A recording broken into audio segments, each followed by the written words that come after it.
The ICM program has helped the province begin its journey towards a blue economy. ការសាងសង់តូបថ្មីឲ្យបានតាមស្តង់ដារពីមុនតូបយើងអកេតកោវាមានអខិអខៈណាអូនធ្វើតាមចិត្តដែលយើងតែឥឡូវនេះយើងបានធ្វើជាសសរថ្មបេតុងបុកគ្រឹះមានស្តង់ដារតែមួយដែលយើងមើលទៅវាបានបង្អួតភ្ញៀវទេសចរថាយើងនឹងបានរៀបចំវិសមរម្យតាម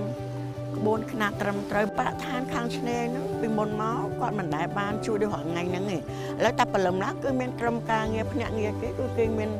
ម៉ាស៊ីនសម្រាប់រាស់ដីនិងរើសសម្រាមហាក់បីដូចជាគាត់មកជួយយើងបានច្រើន The blue economy approach aimed for by the Sihanouk province refers to sustainable, resilient, and inclusive economic activities with a direct relationship with the ocean and marine resources. It supports pollution reduction and resource conservation while generating jobs and livelihoods through the sustainable use of ocean resources. បើផ្នែកទៀតប្រកាសណាស់ថាយើងក៏ត្រូវខិតខំធ្វើការអភិវឌ្ឍព្រោះថាវាមិនអាចមានការអភិរក្សណាមួយការថែរក្សាណាមួយដែលគ្មានការអភិវឌ្ឍវាអាចទៅរួចនោះទេវាត្រូវតែជំរុញការអភិវឌ្ឍនៅទីនេះឲ្យបានសមប្រកបដោយគោរពទៅតាមគោលការណ៍និងច្បាប់របស់ប្រទេសរបស់យើងក្នុងគោលដៅរបស់យើងគឺបានបញ្ជាក់ច្បាស់ថាខេត្តរបស់យើងនេះគឺថាអនុវត្តឲ្យទៅជាខេត្តដែលមានបៃតងនឹងហើយបាទបៃតងនឹងហើយអញ្ចឹងនេះគឺជារឿងដែលយើងត្រូវខិតខំ Together with the government, much work still needs to be done to sustain these blue economy initiatives, improve local livelihoods, and promote development. The province is looking to building human resources in each area of expertise, such as improving tourism skills, fisheries, agriculture, urban and coastal development skills, as well as engineering and research. The Sihanouk Provincial Administration, under the direction of the Provincial Council and the governors, with the support of the provincial departments as well as the national level, have worked hard to make Sihanouk Province the third economic pillar of the Kingdom of Cambodia.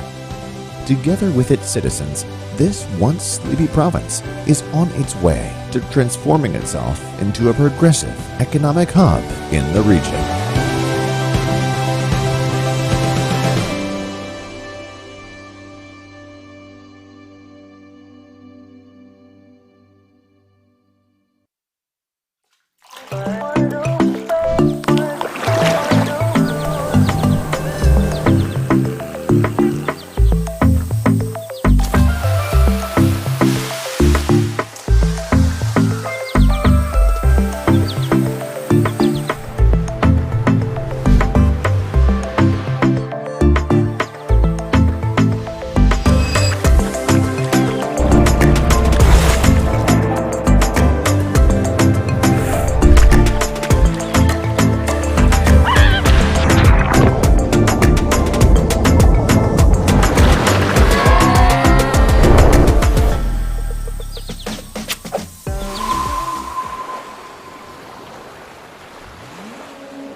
Thiên chiết sạ mật cà rống,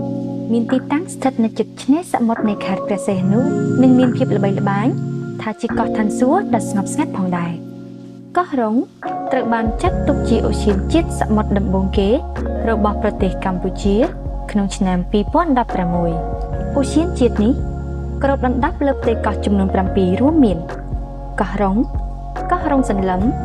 កោះកូនកោះទូចកោះតាទៀមកោះម្នាស់ក្រៅនិងកោះម្នាស់ក្នុងមានផ្ទៃក្រឡាសរុបប្រមាណ 52.448 ហិកតាតែភាគច្រើនជាផ្ទៃទឹកនិងមានផ្ទៃគោកត្រឹមតែ 5.311 ហិកតាតែប៉ុណ្ណោះអូសៀនជាតិនេះបានដើរតួនាទីដ៏សំខាន់សម្រាប់ការពារជម្រកជីវៈចម្រុះនៅតាមតំបន់ឆ្នេរសមុទ្រដូចជាផ្កាថ្មស្មៅសមុទ្រព្រៃកោងកាងនិងជីវៈចម្រុះជាច្រើនផ្សេងទៀតផងដែរជាមួយនឹងឆ្នេរខ្សាច់ពណ៌សដ៏ស្រស់ស្អាតទឹកសមុទ្រថ្លាឆ្វង់ដូចកញ្ចក់រួមនឹងអាកាសធាតុខ្យល់ត្រូពិចដ៏បរិសុទ្ធអ្នកធ្លាប់ធ្វើដំណើរមកកម្សាន្តបានប្រសិទ្ធនាមអូសៀនជាតិនេះថាជាកោះឋានសួគ៌ក្នុងឆ្នាំ2017កាសែត The National Geographic បានផ្ដល់ចំណាត់ថ្នាក់សម្រាប់ឆ្នេរ Lazy Beach ស្ថិតនៅកោះរងសន្លឹមថាជាឆ្នេរស្អាតបំផុតទាំង21នៅលើពិភពលោកថែមទៀតផងជាគោលដៅដ៏គួរឲ្យទាក់ទាញនិងមានសក្តានុពលដ៏សម្បូរបែបសម្រាប់វិស័យទេសចរណ៍ ឧទ្យានជាតិនេះត្រូវបានគេដឹងថាមានទេសភាពបាតសមុទ្រដ៏ស្រស់ស្អាតដែលមានទីតាំងដ៏អស្ចារ្យជាច្រើនសម្រាប់ការមុជទឹកទស្សនាទិដ្ឋភាពបាតសមុទ្រផងដែរក្រៅពីនេះភ្ញៀវទេសចរក៏អាចរីករាយជាមួយនឹងការជិះទូកលេងកម្សាន្តលើផ្ទៃទឹកសមុទ្រដ៏ថ្លានិងស្រស់ស្អាតចម្ងាយប្រមាណ5គីឡូម៉ែត្រពីភូមិកោះតូចភ្ញៀវទេសចរអាចធ្វើដំណើរទៅទស្សនាកម្សាន្តព្រៃកោងកាងដែលមានវិសាលភាពដ៏ធំធេងជាមួយនឹងប្រព័ន្ធអេកូឡូស៊ីដ៏សម្បូរបែបដែលសហគមន៍នៅទីនោះបានរៀបចំទៅជាគោលដៅទេសចរធម្មជាតិដ៏មានសក្តានុពលសម្រាប់ភ្ញៀវទេសចរដែលចូលចិត្តដំណើរកម្សាន្តបែបផ្សងព្រេងវិញក៏អាចធ្វើដំណើរដោយថ្មើរជើងឬជិះកង់ទៅទស្សនាព្រៃភ្នំធម្មជាតិជាពិសេសទឹកជ្រោះដ៏ស្រស់ស្អាតដែលស្ថិតនៅកណ្ដាលទ្រូងព្រៃដ៏សែនមនោរម្យនាពេលរាត្រីភ្ញៀវទេសចរអាចរីករាយជាមួយនឹងបាតុភូតធម្មជាតិ The bioluminescent plankton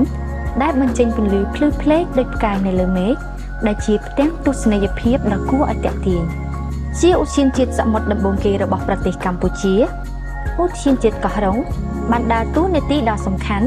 សម្រាប់ការពារជម្រកជីវៈចម្រុះនៅតាមតំបន់ឆ្នេរសមុទ្រនិងជាកោះឋានសួគ៌ដ៏ស្រស់ស្អាតដែលភ្ញៀវទេសចរមិនគួរមើលរំលង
Our program will begin shortly. Please be informed that a portion of the opening ceremony will be in Khmer. For our English-speaking audience, please follow the instructions on the screen before you to enable simultaneous interpretation from Khmer to English. For Windows or Mac users, please follow the instructions on your screen. While for Android or iOS users, please follow the instructions that were shown on screen earlier. Thank you. Again, we will begin the program shortly.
Good afternoon, ladies and gentlemen, and welcome to the 2021 East Asian Seas Congress. I am Mitzi Borromeo, and I will be your virtual host for today. Joining me from our host country for this year's Congress, Cambodia, the Kingdom of Wonder, is Anita, short for Pansopyak Nita, my co-host for today's historic event. Hi, Anita. How is everything going there?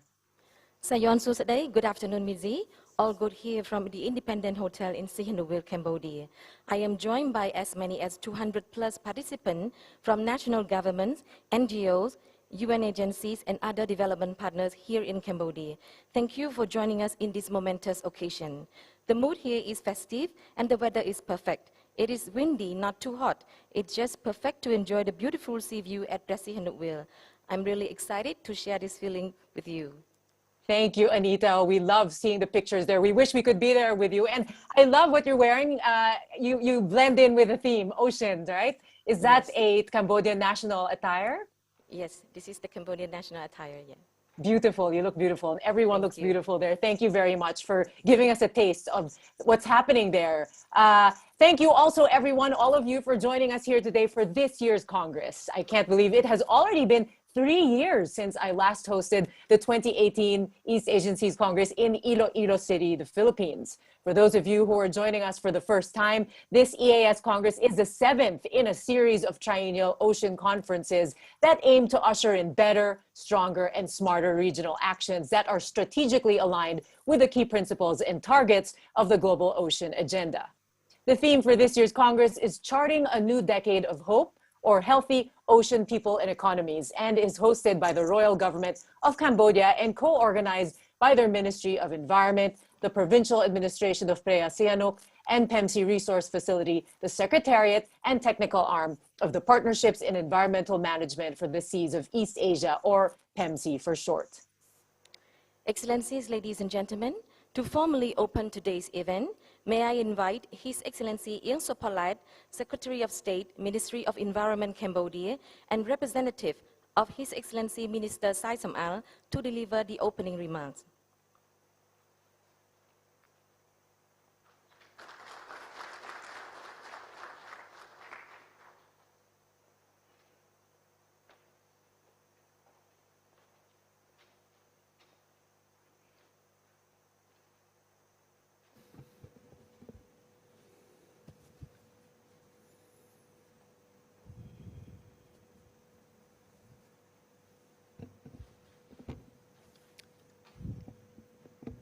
Excellency Sai Sam-al, Minister of Environment, Chairman of the National Council for Sustainable Development, and Vice President of the National Committee of Cambodian Coastal Management and Development, Excellency Ministers and Head of Delegates, Excellency Governor of Phra Sihanouk, PEMC country and non-country partners, PEMC Chair Emeritus, East Asian Seas Partnership Council Chairs, PEMC Executive Directors, distinguished delegates, observers, ladies and gentlemen. First, please allow me to express my gratitude to Your Excellency Sai Sam-al, High Representative of Samdech Akek Mahasanapadai Dacho Hun Sen, Prime Minister of the Kingdom of Cambodia, for presiding over the opening ceremony of the East Asian Seas Congress 2021. Today, from Phra Sihanouk, the coastal province of Cambodia, I would like to welcome you all to the momentous occasion, which is the culmination of a series of events. It started with the successful Ocean Roundtable Dialogue on June 8, 2021, participated by PEMC country partners.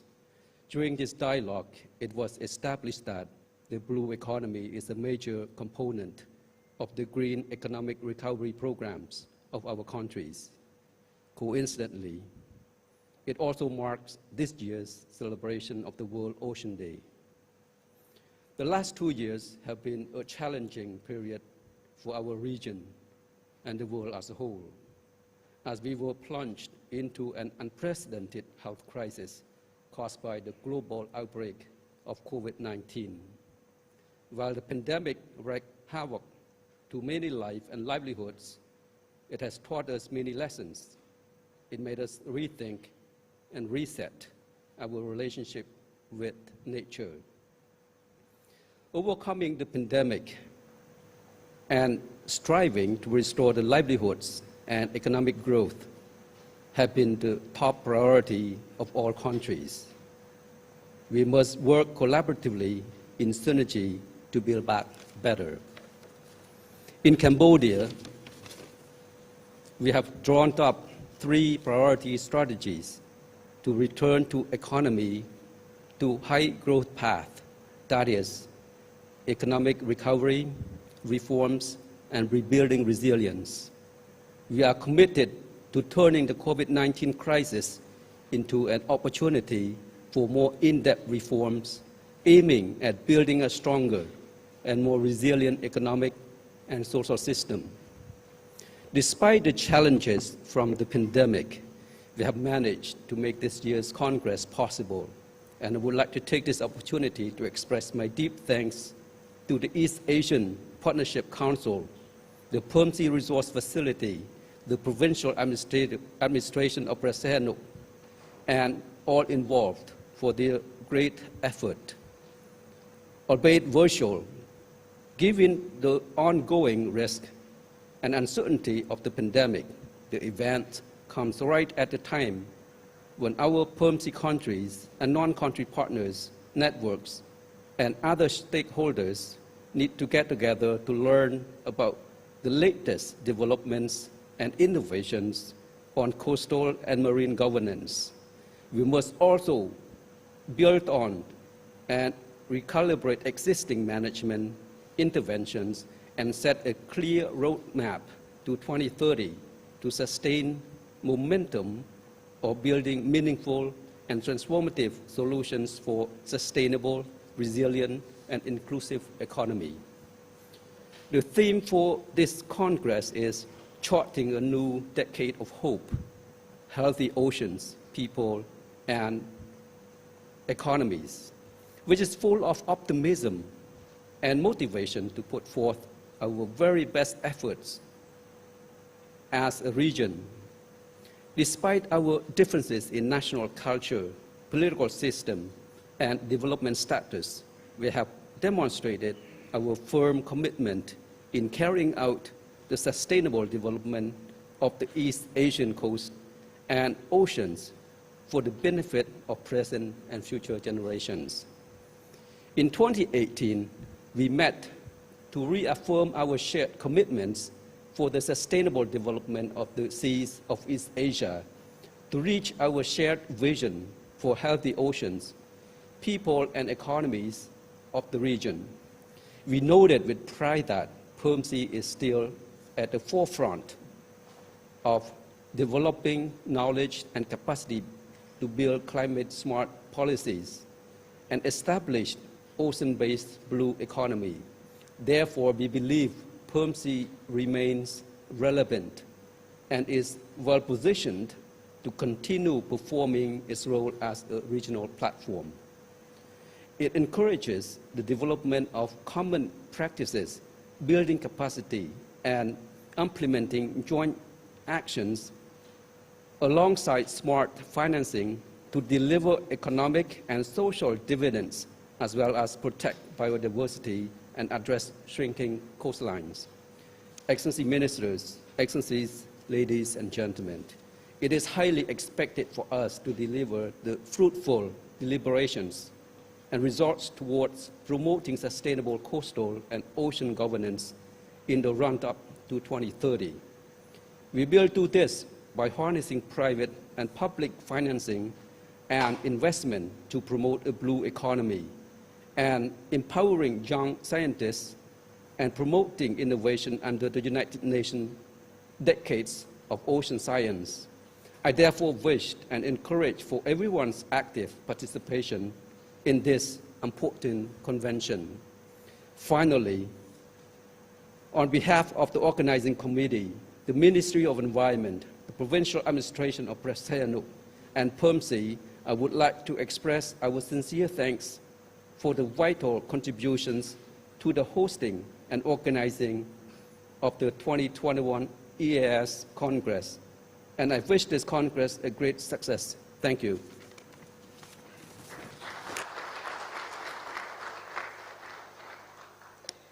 Thank you very much, Your Excellency. The opening remarks set the perfect tone to start the conference.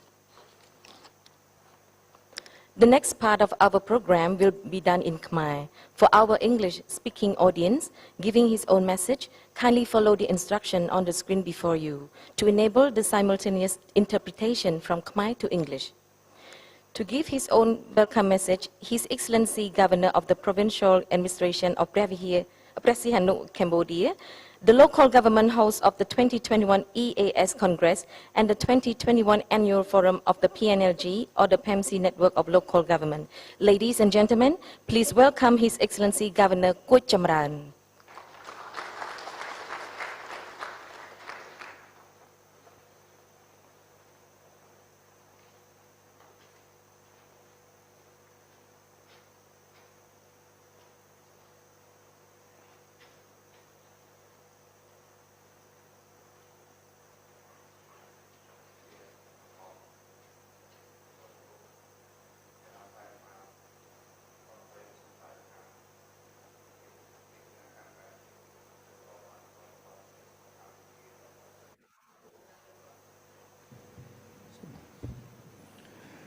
Chia bát thom,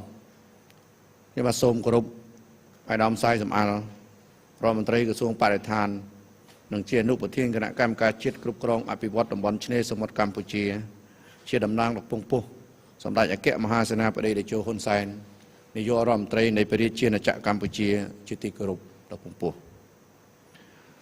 โลกอริยุบโนประเทศกรมปรึกษาพิบาลในดับบอนสมุทรอาซีโบเปียโลกสไลเอมี่กอนสไล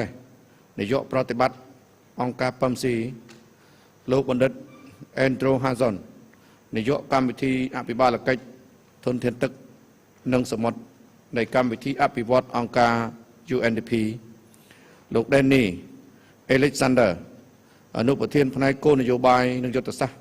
ในธนาคารวินิโยกให้ทาราชนาสัมพันธ์อาซีลูกบัณฑิตเกลเจกซินโตเนสำรอบสำรวจธนาจิตประจำประเทศฟิลิปปินส์ในคณะ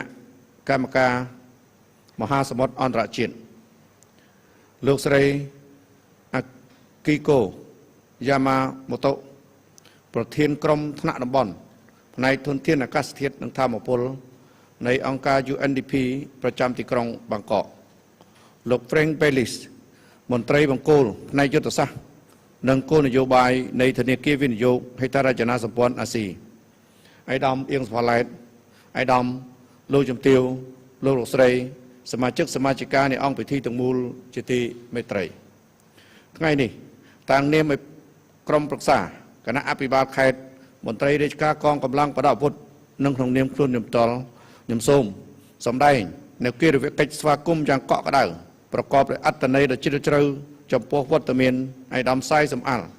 รัฐมนตรีกระทรวงปฏิทานในบ้านจำนายเปเวลีดำเมียนดำไลนึงมาเมียนอันเชิญโจร่วมเจียทับอะไรดอกปุงปุขนมพิธีบางมหาสันนิบาตสมุทรอาซีโบเปียชนำปีปอนมาพายมวยกล่าวประเทศนบดบังเกิดตัวสวัสดิ์ทำไมสำหรับสกมาลเพียบมหาสมุทรมนุษย์นังเศรษฐกิจในเขตประเทศนุในประเทศเชียนจากกัมพูชีในอากาศดอมเมนสระสำคัญนี่เจี๋ยมวยขึ้นนี่พยมบ้านโสมสำได้ในการสวากุมอย่างเกาะกระเดาหนึ่งโสมทลายอำนาจคนอย่างจิตเจริญจำพวกวัตเมียนไอ้ดอมโลจมติวโลลูกไสดำน้ำประเทศเชื้อสมาชิกองค์การอันตรจิตหนึ่งสถาบันเนี่ยได้บ้านเชิญโจร่วมโดยตอลหนึ่งตามระยะประปอนออนไลน์เนี่ยเป็นนี่กัมพูชีได้ทลอบบันฉลองกัดปีประเทศในเมียนสงครามซิวิลรำไรปลายปุษะหนึ่งกิจคำปรังเปรย์ในใบบรรจบสงครามหนึ่งบ้านการก่อสร้างอภิวัตสังคมจิตลางวิ่งปีจำนวนโซนมรดกปัจจุบันให้บ้านคัดคำประกวดประเจนจมวยหนึ่งประเทศจิตข้างดำบอลหนึ่งปีพบโลกนำไปเฟื่อการรีบจำใกล้ลำอ้อสันดับทนอบการรวมเนื้อประกอบด้วยปฏิทานดอกประเสริฐโดยประกันขจบอัดเงเรโกลกาลัทธิประชาธิปไตยหนึ่งนิติรัฐมรดกปัจจุบันเจียบอดพิเศษดอกเมียนสาระสำคัญในการจูร่วมกิจการเนียต่อติดส សម្ដេចអគ្គមហាសេនាបតីតេជោហ៊ុនសែននាយករដ្ឋមន្ត្រីនៃប្រជាណាចក្រកម្ពុជាគឺជាអិសរជនដ៏ឆ្នើមបំផុតជាអ្នកដែលបានធ្វើឲ្យប្រទេសកម្ពុជាបានដើរឆ្លងកាត់ពីដំណាក់កាលដ៏ក្តៅបំផុតមកកាន់ដំណាក់កាលដែលមានសុខសន្តិភាពសុវត្ថិភាពស្ថិរភាពនយោបាយរឹងមាំនិងការរីកចម្រើនទៅប្រៀបចំបាននូវព្រឹត្តិការណ៍ជាច្រើនរួមទាំងវេទិកាថ្នាក់ក្រោមជាតិនៃបណ្ដាញគ្រប់គ្រងបរិស្ថានសមុទ្រអាស៊ីបូព៌ានិងមហាសន្និបាតសមុទ្រអាស៊ីបូព៌ាលើកទី7នៅខេត្តបរសេនុនេះពេលនេះក្នុងឱកាសដ៏វិសេសវិសាលនេះខ្ញុំបាទសូមគោរពថ្លែងអំណរគុណយ៉ាងជ្រាលជ្រៅបំផុតចំពោះរាជរដ្ឋាភិបាលកម្ពុជានិងក្រសួងបរិស្ថានដែលបានសម្រេចជ្រើសរើសយកខេត្តបរសេនុធ្វើជាទីតាំងម្ចាស់ផ្ទះក្នុងការរៀបចំវេទិកានេះឆ្លៀតនៅក្នុងឱកាសដ៏មហោឡារិកអនុញ្ញាតឲ្យខ្ញុំសូមជម្រាបជូននៅអង្គសន្និបាតអំពីស្ថានភាពភូមិសាស្ត្រប្រជាសាស្ត្រនិងសក្តានុពលខេត្តបរសេនុដូចតទៅខេត្តបរសេនុជាខេត្តដែលសម្បូរទៅដោយធនធានធម្មជាតិសម្បូរបែបក្របដណ្ដប់លើផ្ទៃដីសរុប 2,659 គីឡូម៉ែត្រការ៉ាដែល 2/3 ជាដីព្រៃភ្នំនិងពងរាបខេត្តមានកោះតូចធំចំនួន 32 និងឆ្នេរសមុទ្រប្រវែង 175.81 គីឡូម៉ែត្រមានប្រជាជនសរុប 31,000 នាក់ដងស៊ីតេប្រជាជន 116 នាក់ក្នុង 1 គីឡូម៉ែត្រការ៉េវិស័យដែលមានសក្តានុពលរួមចំណែកក្នុងការអភិវឌ្ឍសេដ្ឋកិច្ចជាតិរួមមានវិស័យសំណង់អចលនទ្រព្យឧស្សាហកម្មពាណិជ្ជកម្មទេសចរណ៍កសិឧស្សាហកម្មនិងមានកំពង់ផែសមុទ្រទឹកជ្រៅជាងគេនៅក្នុងប្រទេសកម្ពុជាខេត្តបរសេនុមានអត្រាកំណើនសេដ្ឋកិច្ច 6.8% និងចំណូលជាមធ្យមសម្រាប់មនុស្សម្នាក់នៅឆ្នាំ 2020 មានចំនួន $4,378 ដុល្លារអាមេរិកក្នុងមួយឆ្នាំដោយបានកាត់បន្ថយអត្រាភាពក្រីក្រធ្លាក់ចុះមកទៅត្រឹម 2.6% នៅដើមឆ្នាំ 2021 ជាមួយនឹងសក្តានុពលនិងសោភ័ណភាពនៃឆ្នេរសមុទ្រកម្ពុជាខេត្តបរសេនុបានចូលជាសមាជិកក្លឹបឆ្នេរសមុទ្រដ៏ស្រស់ស្អាតបំផុតលើសកលលោកក្នុងចំណោមខេត្តតំបន់ឆ្នេរចំនួន 3 ទៀតនៅក្នុងប្រទេសកម្ពុជាមានខេត្តកែបខេត្តកំពតនិងខេត្តកោះកុងលើសពីនេះរាជរដ្ឋាភិបាលបានបង្កើតនូវក្រុមប្រឹក្សារៀបចំផែនការមេដើម្បីអភិវឌ្ឍខេត្តបរសេនុទៅជាតំបន់សេដ្ឋកិច្ចពិសេសគំរូពហុបំណងដែលមានសម្ដេចអគ្គមហាសេនាបតីតេជោហ៊ុនសែននាយករដ្ឋមន្ត្រីនៃប្រជាណាចក្រកម្ពុជាជាប្រធាននិងគណៈកម្មការចំនួន 2 គឺគណៈកម្មការសម្របសម្រួលអន្តរក្រសួងរៀបចំផែនការមេដឹកនាំដោយអាដាមអគ្គបណ្ឌិតសភាចាអូនព័ន្ធមនីរដ្ឋឧបនាយករដ្ឋមន្ត្រីក្រសួងសេដ្ឋកិច្ចនិងហិរញ្ញវត្ថុនិងគណៈកម្មាធិការបច្ចេកទេសអន្តរក្រសួងរៀបចំគោលនយោបាយគ្រប់គ្រងនិងប្រើប្រាស់ដីធ្លីដឹកនាំដោយអាដាមជាសុផារ៉ាឧបនាយករដ្ឋមន្ត្រីក្រសួងរៀបចំដែនដីនគររូបនីយកម្មនិងសំណង់រួមជាមួយការបង្កើតនូវក្រុមការងារបច្ចេកទេសមួយចំនួនទៀតសម្រាប់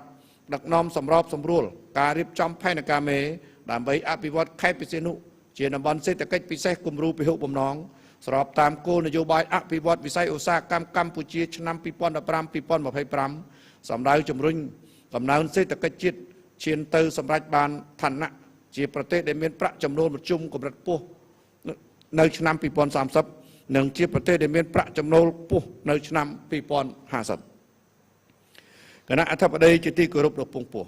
អង្គពិធីទាំងមូលជាទីមេត្រីក្នុងរយៈពេល2ទសវត្សរ៍ចុងក្រោយនេះបន្ទាប់ពីបានក្លាយជាដៃគូក្នុងតំបន់អង្គការប៉ឹមស៊ីតាមរយៈការអនុវត្តកម្មវិធីគ្រប់គ្រងចម្រុះតំបន់ឆ្នេរ ICM យើងក៏បានអនុម័តយុទ្ធសាស្ត្រតំបន់ឆ្នេររយៈពេលវែងដែលបង្ហាញអំពីចក្ខុវិស័យរបស់ភាគីពាក់ព័ន្ធសម្រាប់ការអភិវឌ្ឍប្រកបដោយចីរភាពនៅតំបន់ឆ្នេរនិងសមុទ្រដែលមានឆ្នេរខ្សាច់សដ៏ស្រស់ស្អាតជីវៈចម្រុះសមុទ្រដ៏សម្បូរបែបនិងបានលើកកម្ពស់នៅជីវភាពរស់នៅរបស់សហគមន៍ដែលពឹងផ្អែកទៅលើធនធានតំបន់ឆ្នេរខេត្តបរសេនុបានអនុវត្តនូវផែនការបែងចែកតំបន់ប្រើប្រាស់ដីទឹកតំបន់ឆ្នេរនិងសមុទ្រដើម្បីធានាដល់ការកាត់បន្ថយជម្លោះនិងការប្រើប្រាស់ធនធានសមុទ្រឲ្យមានតុល្យភាពការស្ថាបនាហេដ្ឋារចនាសម្ព័ន្ធផ្លូវការស្ដារអូបន្លាយការកែលម្អឆ្នេរសមុទ្ររៀបចំខ្ចុះលក់ដូរបន្ទប់ទឹកសាធារណៈស្ថានីយ៍ប្រព្រឹត្តកម្មទឹកកខ្វក់ និងហេដ្ឋារចនាសម្ព័ន្ធសំខាន់ផ្សេងទៀតដូចជាកំពង់ផែអន្តរជាតិអាកាសយានដ្ឋានអន្តរជាតិផ្លូវលបឿនលឿនផ្លូវដែកឡាក់បាននឹងកំពុងដើរតួយ៉ាងសំខាន់នឹងប្រតិកលាគ្នាដើម្បីជំរុញប្រែក្លាយក្រុងបេសេនុទៅជាមជ្ឈមណ្ឌលហិរញ្ញវត្ថុពាណិជ្ជកម្មធុរកិច្ចឧស្សាហកម្មនិងទេសចរប្រកបដោយនិរន្តរភាពនិងបរិយាបន្នយើងខ្ញុំពិតជាមានមោទកភាពចំពោះសមិទ្ធផលដែលសម្រេចបាននៅពេលកន្លងមកនិងសូមថ្លែងអំណរគុណយ៉ាងជ្រាលជ្រៅដល់អង្គការពឹមស៊ីនិងដៃគូអភិវឌ្ឍទាំងអស់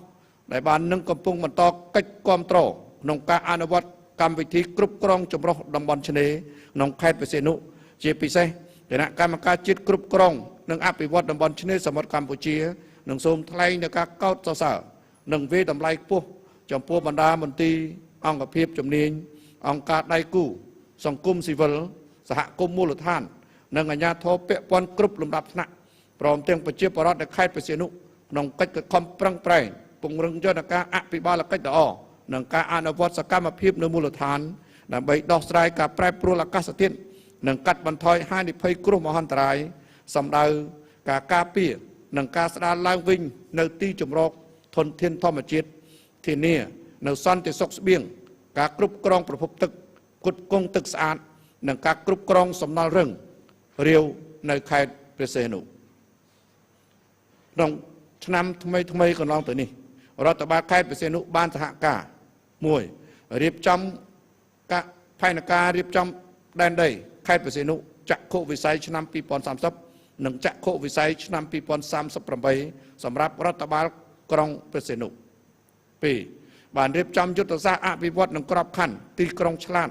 សម្រាប់ក្រុងព្រះសីហនុប្រកបដោយនិរន្តរភាពនិងបរិយាបន្នស្របតាមក្របខ័ណ្ឌគោលនយោបាយសេដ្ឋកិច្ចនិងសង្គម Digital កម្ពុជាឆ្នាំ2021-2031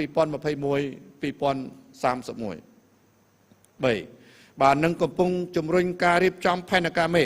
ដើម្បីអភិវឌ្ឍនិងប្រែក្លាយខេត្តព្រះសីហនុទៅជាតំបន់សេដ្ឋកិច្ចពិសេសគំរូពហុបំណងដោយបានកំពុងធ្វើការសិក្សាប្រមូលព័ត៌មានបឋមរៀបចំគោលបំណងគោលដៅនិងផែនការសកម្មភាពដើម្បីទ្រទ្រង់ដល់វិស័យសេដ្ឋកិច្ចសង្គមនិងការប្រើប្រាស់ធនធានតំបន់ឆ្នេរប្រកបដោយចីរភាពជាមួយនឹងមោទកភាពនៃសម្រស់ដ៏ស្រស់ស្អាតនៃឆ្នេរនិងសមុទ្រកម្ពុជានៅពេលព្រឹកមិញនេះយើងខ្ញុំបានរៀបចំវេទិកាថ្នាក់ក្រោមជាតិនៃបណ្ដាញគ្រប់គ្រងបរិស្ថានសមុទ្រអាស៊ីបូព៌ាប្រចាំឆ្នាំ2021នៃអង្គការពឹមស៊ីដែលរដ្ឋបាលថ្នាក់ក្រោមជាតិជាសមាជិកទាំង51ខេត្តក្រុងរួមទាំងខេត្តព្រះសីហនុនិងខេត្តតំបន់ឆ្នេរចំនួន3ផ្សេងទៀតរបស់កម្ពុជានិងមានការចូលរួមពីប្រទេសជាសមាជិកចំនួន11នៅក្នុងតំបន់អាស៊ានព្រមទាំងអង្គការអន្តរជាតិចំនួន21នៅទូទាំងតំបន់អាស៊ីបូព៌ាបានជួបជុំពិភាក្សានិងផ្លាស់ប្ដូរនៅបទពិសោធន៍នៃការគ្រប់គ្រងតំបន់ឆ្នេរនិងសមុទ្រនៃប្រទេសនីមួយៗសម្ដៅសហការរួមគ្នាថែរក្សាការពារនិងអភិវឌ្ឍតំបន់ឆ្នេរសមុទ្រក្នុងតំបន់ប្រកបដោយនិរន្តរភាពក្នុងនាមជាសមាជិកបណ្ដាញ PNLG យើងខ្ញុំទាំងអស់គ្នាបានរួមគ្នាអនុម័តនៅសេចក្តីប្រកាសរួមខេត្តព្រះសីហនុដែលបញ្ជាក់សារជាថ្មីនៅការបដិញ្ញាចិត្តយ៉ាងខ្ពស់របស់យើងខ្ញុំក្នុងនាមរដ្ឋបាលថ្នាក់ក្រោមជាតិដើម្បីបន្តអភិវឌ្ឍសេដ្ឋកិច្ចខៀវតាមរយៈកម្មវិធី ICM និងគំនិតព្រួយផ្ដើមពាក់ព័ន្ធផ្សេងទៀតហេតុដូច្នេះយើងខ្ញុំទាំងអស់គ្នាក៏បានបដិញ្ញាថានឹងខិតខំធ្វើការសហការគ្នាជាបណ្ដាញដើម្បីអនុវត្តនៅផែនការយុទ្ធសាស្ត្រសកម្មភាព PNLG ឆ្នាំ2022-2030ឲ្យមានប្រសិទ្ធភាពស្របតាមកម្មវិធីធំចំនួន3រួមមាន 1. ពង្រឹងអភិបាលកិច្ចនិងភាពជាដៃគូ 2. ការចូលរួមអនុវត្តកម្មវិធីគ្រប់គ្រងពាក់ព័ន្ធនិងគោលដៅអភិវឌ្ឍប្រកបដោយចីរភាពមានជាអាចគោលដៅទី 6 ស្ដីពីការប្រើប្រាស់និងការគ្រប់គ្រងទឹកគោលដៅទី 11 ស្ដីពីការការពារសមុទ្រនិងការកាត់បន្ថយការបំពុលគោលដៅទី 13 ស្ដីពីការបន្សាំការប្រែប្រួលអាកាសធាតុនិងការកាត់បន្ថយហានិភ័យគ្រោះមហន្តរាយគោលដៅទី 14 ស្ដីពីការអភិរក្សជីវៈចម្រុះ និងការស្ដារឡើងវិញនៅប្រព័ន្ធអេកូឡូស៊ី 3. លើកកម្ពស់ការគ្រប់គ្រងការវិតម្លៃនិងការរាយការណ៍ក្នុងនាមជាសមាជិកបណ្ដាញដើម្បីអភិវឌ្ឍសកម្មភាពប្រកបដោយចីរភាពសម្រាប់ទស្សវត្សរ៍ថ្មីជាមួយនឹងការបដិញ្ញាចិត្តជាថ្មីក្នុងកម្រិតតំបន់និងអន្តរជាតិដោយជាផែនការយុទ្ធសាស្ត្រអភិវឌ្ឍដោយចីរភាពសម្រាប់សមុទ្រអាស៊ីបូព៌ាឆ្នាំ 2023-2027 និងផែនការបង្ហាញផ្លូវប៉ឹមស៊ីឆ្នាំ 2030 ក្របខ័ណ្ឌអភិវឌ្ឍជីវៈចម្រុះនិងផែនការយុទ្ធសាស្ត្រគ្រប់គ្រងនិងអភិវឌ្ឍតំបន់ឆ្នេរនិងសមុទ្រដទៃទៀតទន្ទឹមនឹងនេះដែរដើម្បីធានាបាននូវការគ្រប់គ្រងនិងនិរន្តរភាពនៃការប្រើប្រាស់ធនធានតំបន់ឆ្នេរនិងសមុទ្ររដ្ឋបាលខេត្តព្រះសីហនុបានអនុវត្តយ៉ាងយកចិត្តទុកដាក់នៅផែនការណែនាំនិងបរិធានច្បាប់ស្តីពីឯកសារគតិយុត្តពាក់ព័ន្ធនានារបស់បណ្ដាស្ថាប័នក្រសួងនៃប្រជាណាចក្រកម្ពុជានឹងចូលរួមអនុវត្តនៅផែនការយុទ្ធសាស្ត្រទ្រឹស្ដីនិងកតិកាសញ្ញានានាដែលបានរៀបចំនៅកម្រិតថ្នាក់តំបន់ក៏ដូចជាអន្តរជាតិផងដែរគណៈអធិបតីជាទីគោរពដ៏ពងពោះអង្គពិធីទាំងមូលជាទីមេត្រីខ្ញុំក៏សូមចូលរួមអបអរសាទរនៅលទ្ធផលជាផ្លែផ្កានៃវគ្គបច្ចេកទេសនានាដែលបានរៀបចំក្រៅមហាសន្និបាតសមុទ្រអាស៊ីបូព៌ាឆ្នាំ 2021 ក្នុងរយៈពេល 6 ខែកន្លងមកដែលមានចំនួន 22 វគ្គនិងសូមជូនពរឲ្យការប្រារព្ធអង្គមហាសន្និបាតផ្លូវការនារសៀលថ្ងៃនេះបានប្រព្រឹត្តទៅដោយរលូននិងទទួលបានជោគជ័យមហាប្រសើរជាថ្មីម្ដងទៀតតាំងនាមរដ្ឋបាលខេត្តព្រះសីហនុយើងខ្ញុំសូមថ្លែងអំណរគុណយ៉ាងជ្រាលជ្រៅចំពោះវត្តមានរបស់អាដាមសាយសំអាលរដ្ឋមន្ត្រីក្រសួងបរិស្ថានអាយដាមលោកជំទាវលោកស្រីតំណាងប្រទេសជាសមាជិកចំនួន 11 អង្គការអន្តរជាតិនិងស្ថាប័ននានាដែលបានចូលរួមដោយផ្ទាល់និងចូលរួមតាមរយៈប្រព័ន្ធអនឡាញដែលតែងតែយកចិត្តទុកដាក់ជួយជ្រោមជ្រែងគាំទ្រការអភិវឌ្ឍនិងគ្រប់គ្រងតំបន់ឆ្នេរខេត្តព្រះសីហនុប្រកបដោយចីរភាពមុននឹងបញ្ចប់ខ្ញុំសូមឆ្លៀតយកឱកាសនេះយករៀបជូនអង្គពិធីទាំងមូលមេត្តាជ្រាបផងដែរថាយោងតាមរបាយការណ៍របស់អង្គការសុខភាពពិភពលោកដែលបានរកឃើញវីរុសបំផ្លែងថ្មី B11529 នៅបណ្ដាប្រទេសមួយចំនួនដូចទ្វីបអាហ្វ្រិកនឹងបានកំណត់ឈ្មោះថាអូមីក្រុងដែលយើងកំពុងតាមដានដោយយកចិត្តទុកដាក់អំពីការគំរាមកំហែងដើម្បីដាក់ចេញវិធានការទប់ស្កាត់ឲ្យបានសមស្របជាទីបញ្ចប់ខ្ញុំបានក៏សូមបួងសួងដល់គុណបុណ្យបារមីដ៏ស័ក្តិសិទ្ធិនៅក្នុងខេត្តព្រះសីហនុជាពិសេសបារមីលោកជំទាវម៉ៅសូមជួយប្រោះព្រំបីបាច់ថែរក្សានិងប្រសិទ្ធពរជ័យជូនចំពោះអាយដាមសាយសំអាលអាយដាមលោកជំទាវលោកស្រីព្រមទាំងសមាជិកសមាជិកានៃអង្គពិធីទាំងមូលសូមមានសុខភាពល្អបរិបូរណ៍ប្រាជ្ញាឆ្លៀសវៃទទួលបានជោគជ័យគ្រប់ភារកិច្ចនិងរីកចម្រើនរុងរឿងតទៅមុខជានិរន្តរ៍សូមអរគុណ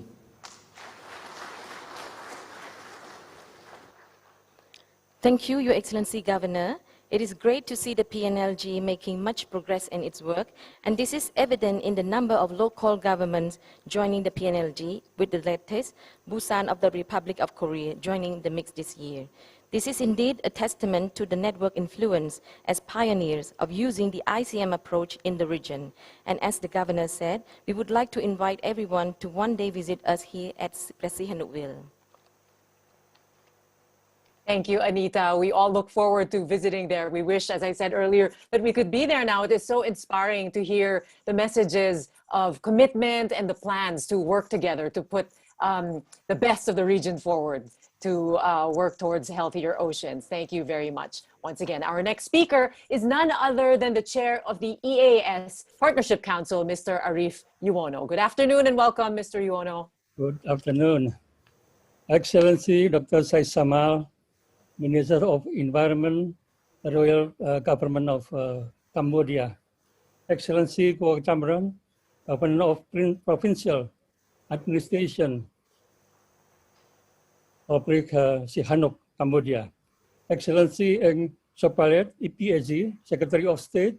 Excellency Dr. Chua Tia Eng, PMC Chair Emeritus. Distinguished delegate participants. On behalf of the East Asian CIS Partnership Council, I would like to express utmost gratitude to the Royal Government of Cambodia, to the MOA, Ministry of Environment, for their unwavering support for PMC since its humble beginning back in 1993,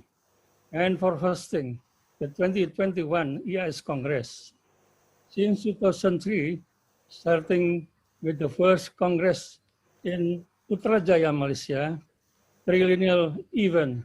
has played a vital role in PMC works as the regional coordinating mechanism for the implementation of Sustainable Development Strategy for the Seas of East Asia, or SDSC,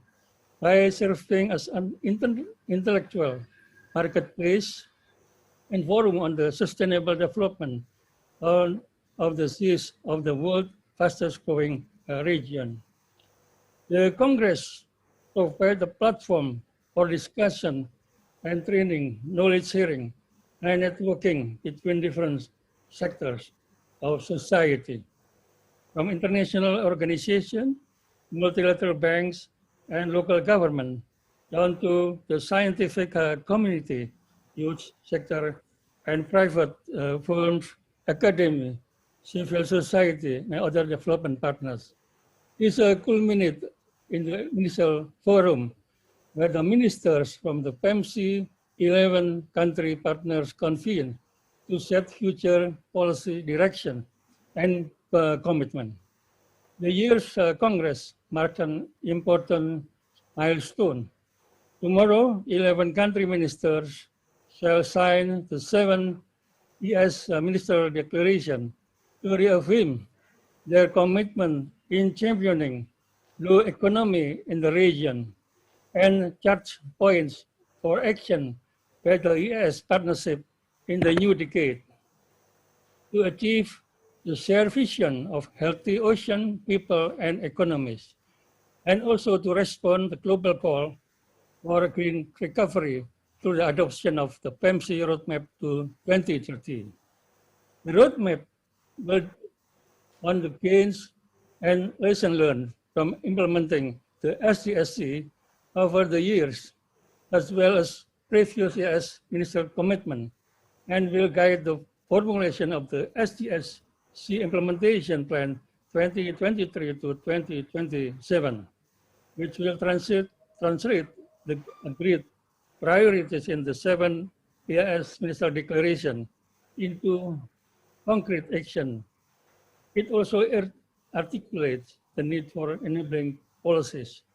to support the execution and regular reporting of progress in relation to the SDSC, and emphasize the need for ensuring the financial sustainability of the PRF in an era of the post-GF support. With this,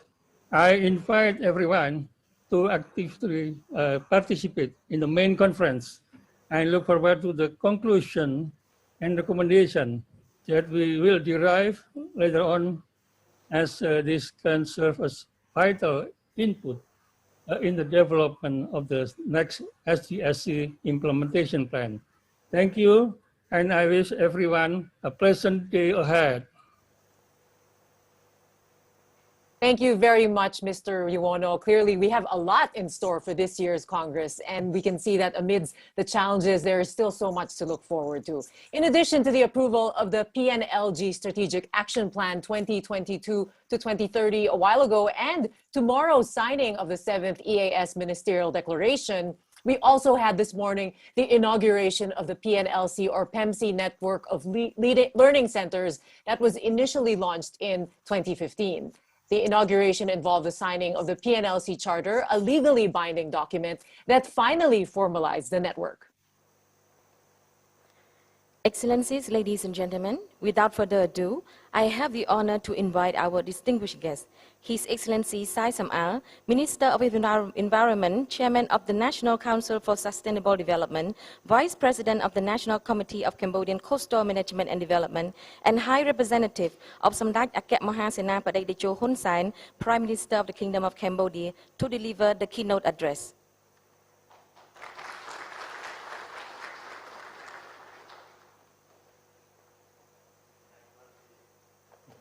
Excellency, heads of delegate,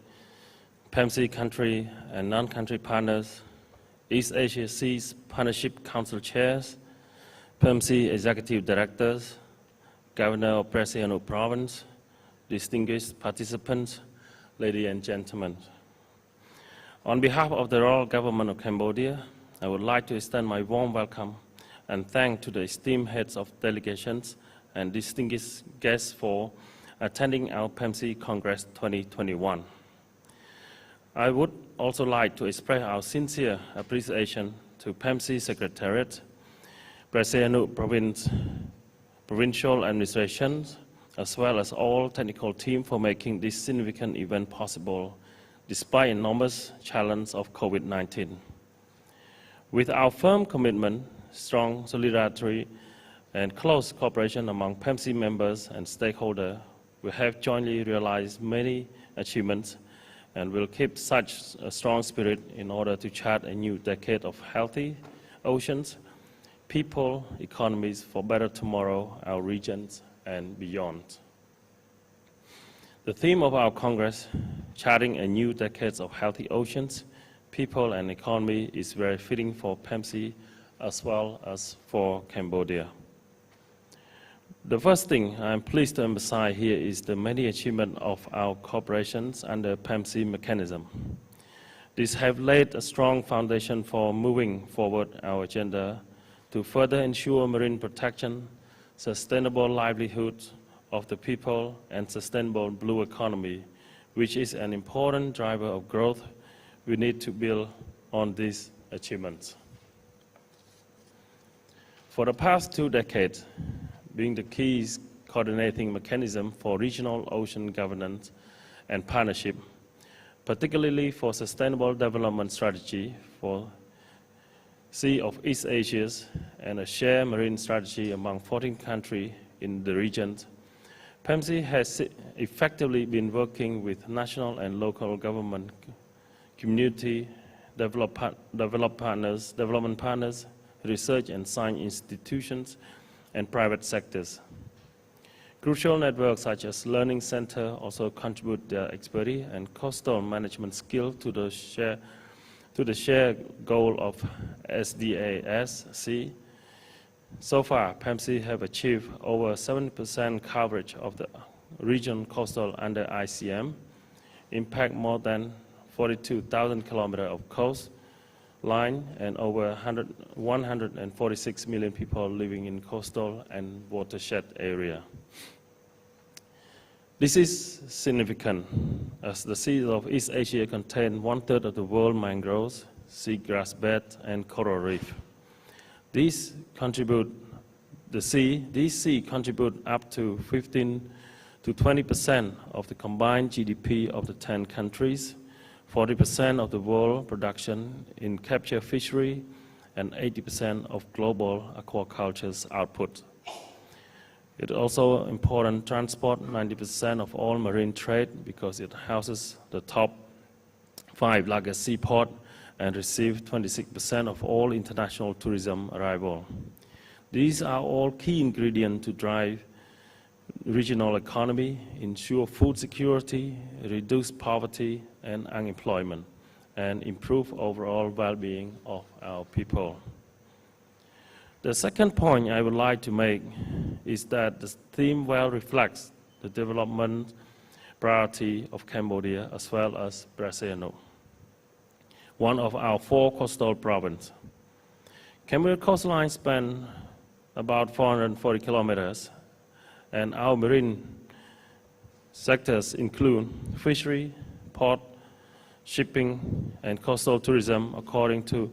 accounting for approximately 16% of country GDP, of which coastal tourism accounts for 85%. Furthermore, our commodity trade is heavily reliant on marine shipping. This epic and ocean-based economy with plenty of room for expansion and improvement. Brazil has a lot of such potential to be our new locomotive of growth, beautiful beach, deep sea port, railway, international airport, and other supporting infrastructure. The Royal Government does aim to transform this province into another national growth pole, a model multi-purpose special economic zone, an international gateway, as well as logistics center that link with ASEAN and global market, in line with the principle of our smart and livable city, environmental protection, and sustainability. A lot of investment have been made in building climate-resilient infrastructures and constructing wastewater treatment stations to protect our environment. Your Excellency, ladies and gentlemen, with peace and security and stability, as well as proactive national development policy, Cambodia has achieved robust economic growth with an average growth rate of 7% over the last 2 decades. With this enabling condition, Cambodia has graduated from low-income country to a low-middle-income country and has been striving toward realization of its vision to become an upper-middle-income country by 2030 and high-income country by 2050. These constitute a necessary determination for ensuring environmental protections and biodiversity conservation, but also allowed Cambodia to join the community of nations in global effort to address climate change and other global environmental issues. Believing in international solidarity and multilateralism as a viable means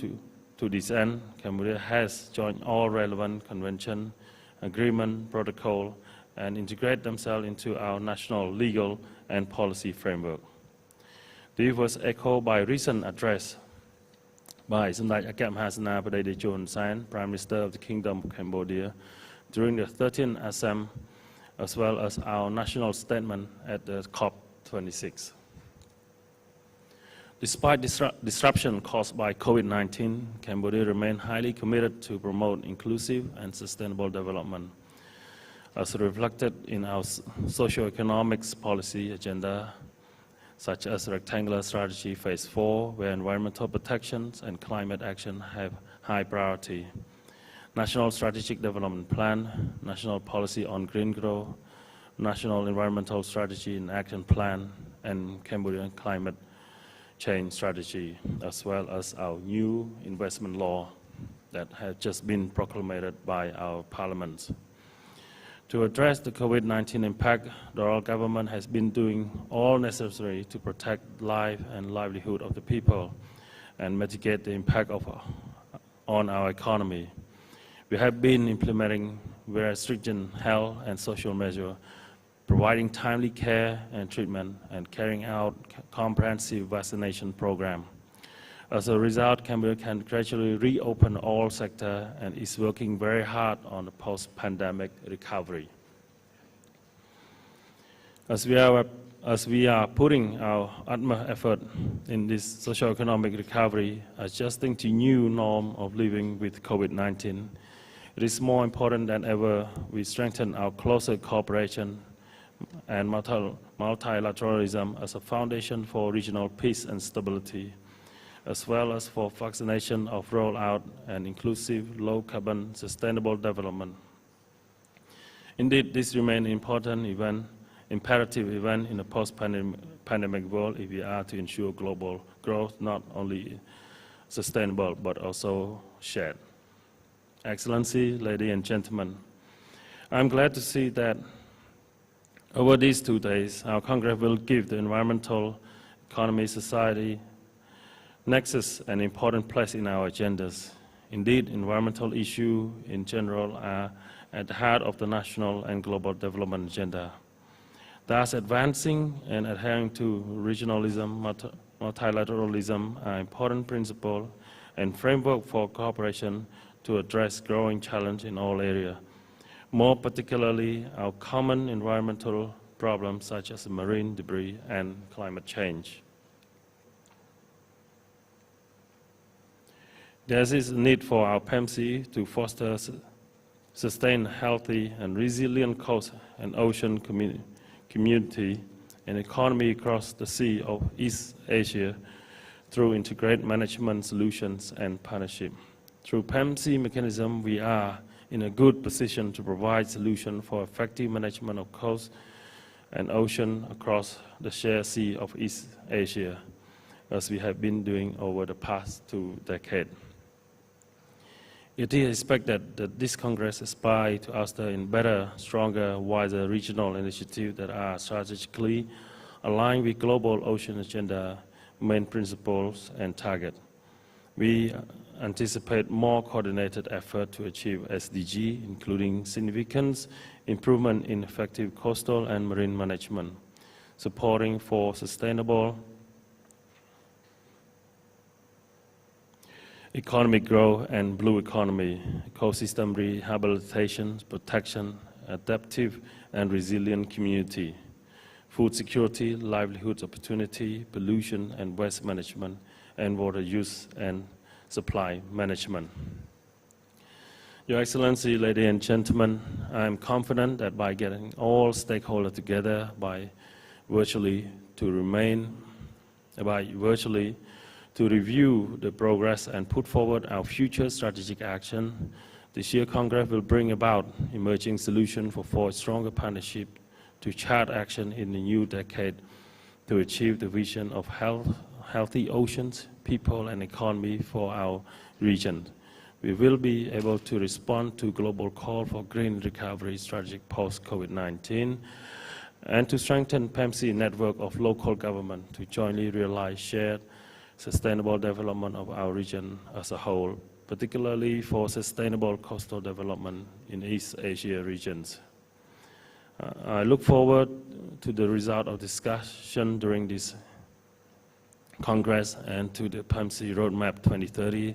which will be incorporated in Brazil Ministerial Declaration to be signed by 11 partners countries tomorrow during the 7th East Asia Sea Ministerial Forum. Finally, I would like to wish Excellency, ladies and gentlemen, good health and fruitful success. Thank you.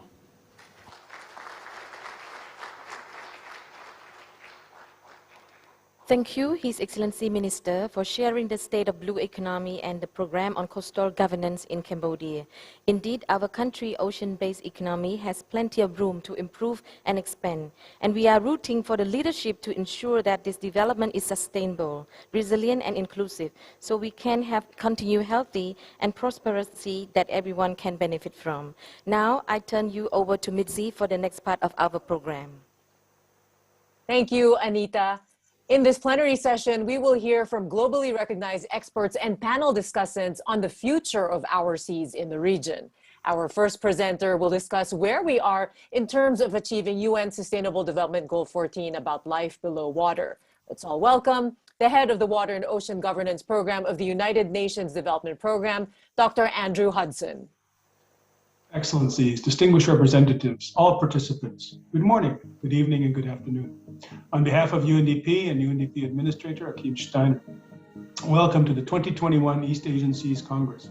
My thanks go to our host, the Royal Government of Cambodia, and to PEMC for inviting me to share some remarks with you today. SDG 14, to conserve and sustainably use the oceans, seas, and marine resources for sustainable development, is arguably one of the most ambitious of all the SDGs, particularly in terms of its target dates, 4 of which were due in 2020 and 1 in 2025. Today, I will focus my remarks on some of the challenges pertaining to the achievement of SDG 14 and its 10 targets, particularly for the East Asian region. Where data is available, I'll highlight where progress on each SDG 14 target in East Asia is evident, or in some cases lacking. SDG 14.1 calls upon countries to prevent and significantly reduce marine pollution of all kinds, in particular marine debris and nutrient pollution from land-based activities. Starting with nutrients, since pre-industrial times, the global loads of nitrogen to the ocean have roughly tripled. These excess nutrient inputs have driven excess primary productivity or eutrophication in many parts of the world.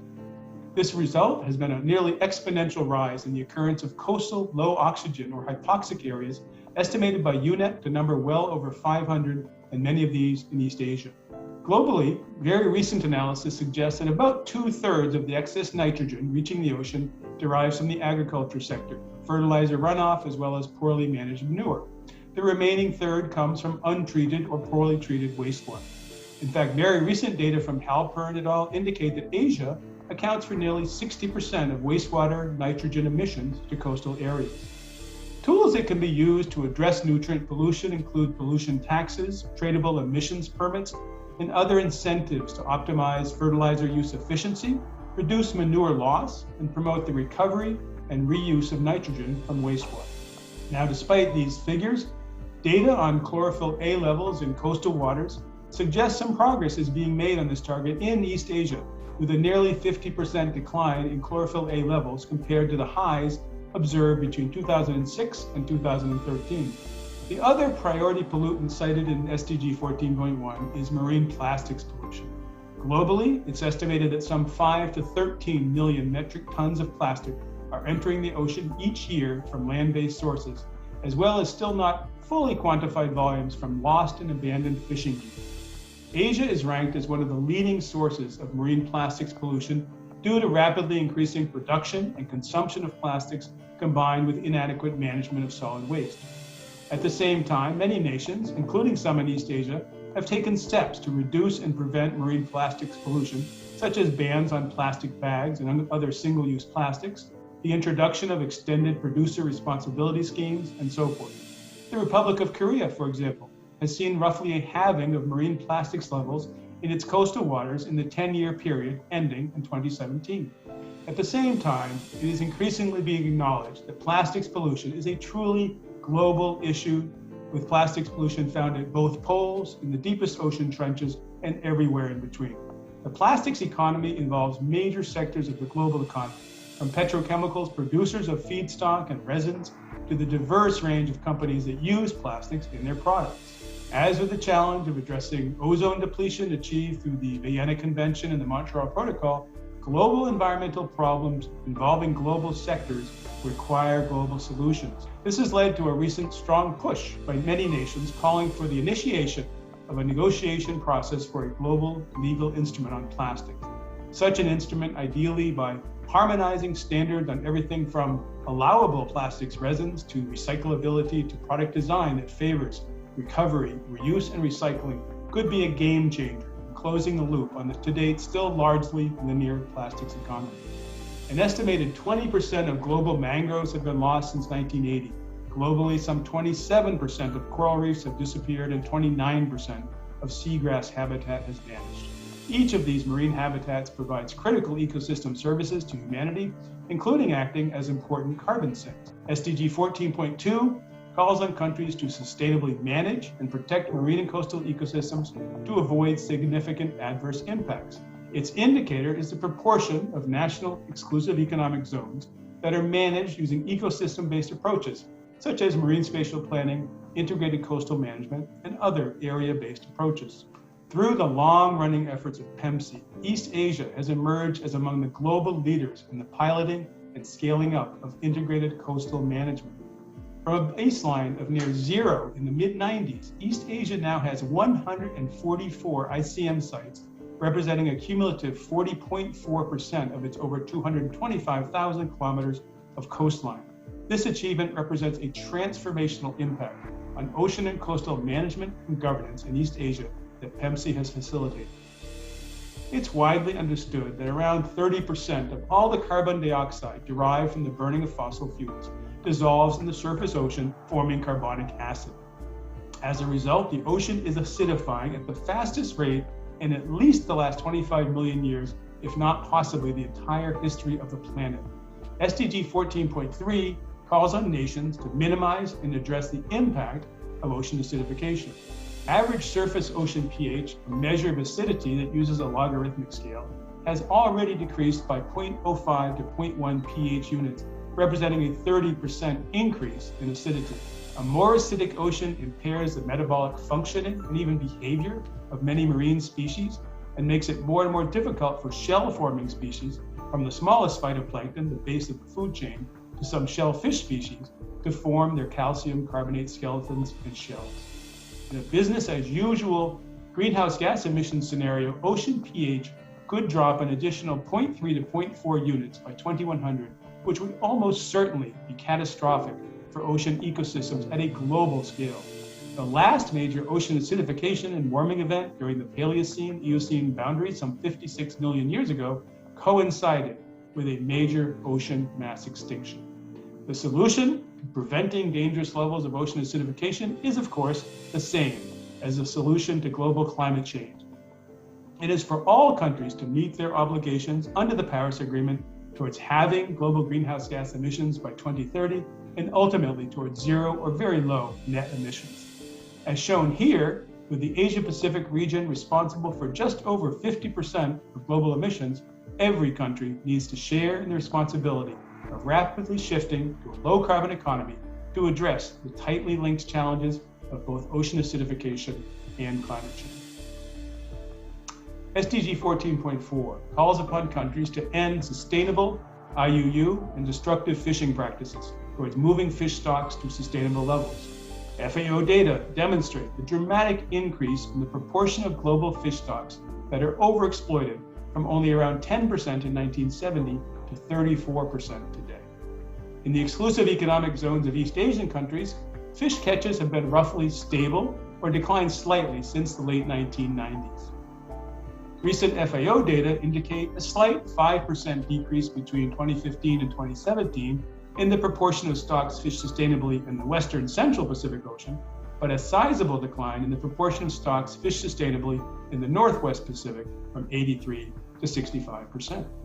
On the more positive side, in the Yellow Sea, for example, a series of GEF finance projects through UNDP supported the People's Republic of China and the Republic of Korea in the development and ministerial adoption in 2009 of the Yellow Sea Strategic Action Program, or SAP. As part of meeting their commitments under the SAP towards sustainable, ecosystem-based fisheries management, the People's Republic of China and Republic of Korea succeeded in reducing fishing pressure on Yellow Sea stocks by 22% and 15% respectively over the last 10 years, a sign of good progress on this SDG target in the Yellow Sea. SDG 14.5 calls upon countries to conserve at least 10% of coastal and marine areas consistent with international law and based on best available scientific information. Since 2017, the SDG 14.5 indicator is calculated as the mean percentage of each of a country's key biodiversity areas that is covered by protected areas. Based on this most recent indicator formulation, while none of the countries in East Asia has achieved or exceeded this target as of yet, solid progress toward the 10% target is evident in China and Japan, with still work to be done in every country towards achieving this overall target. Globally, an estimated $16 billion is spent every year on destructive fisheries subsidies that often overcapitalize the sector and drive overfishing in many areas. These subsidies come in the form of below-market prices for fishing vessel fuels, below-market interest rates for fishing vessel construction and renovation, tax breaks, and other types.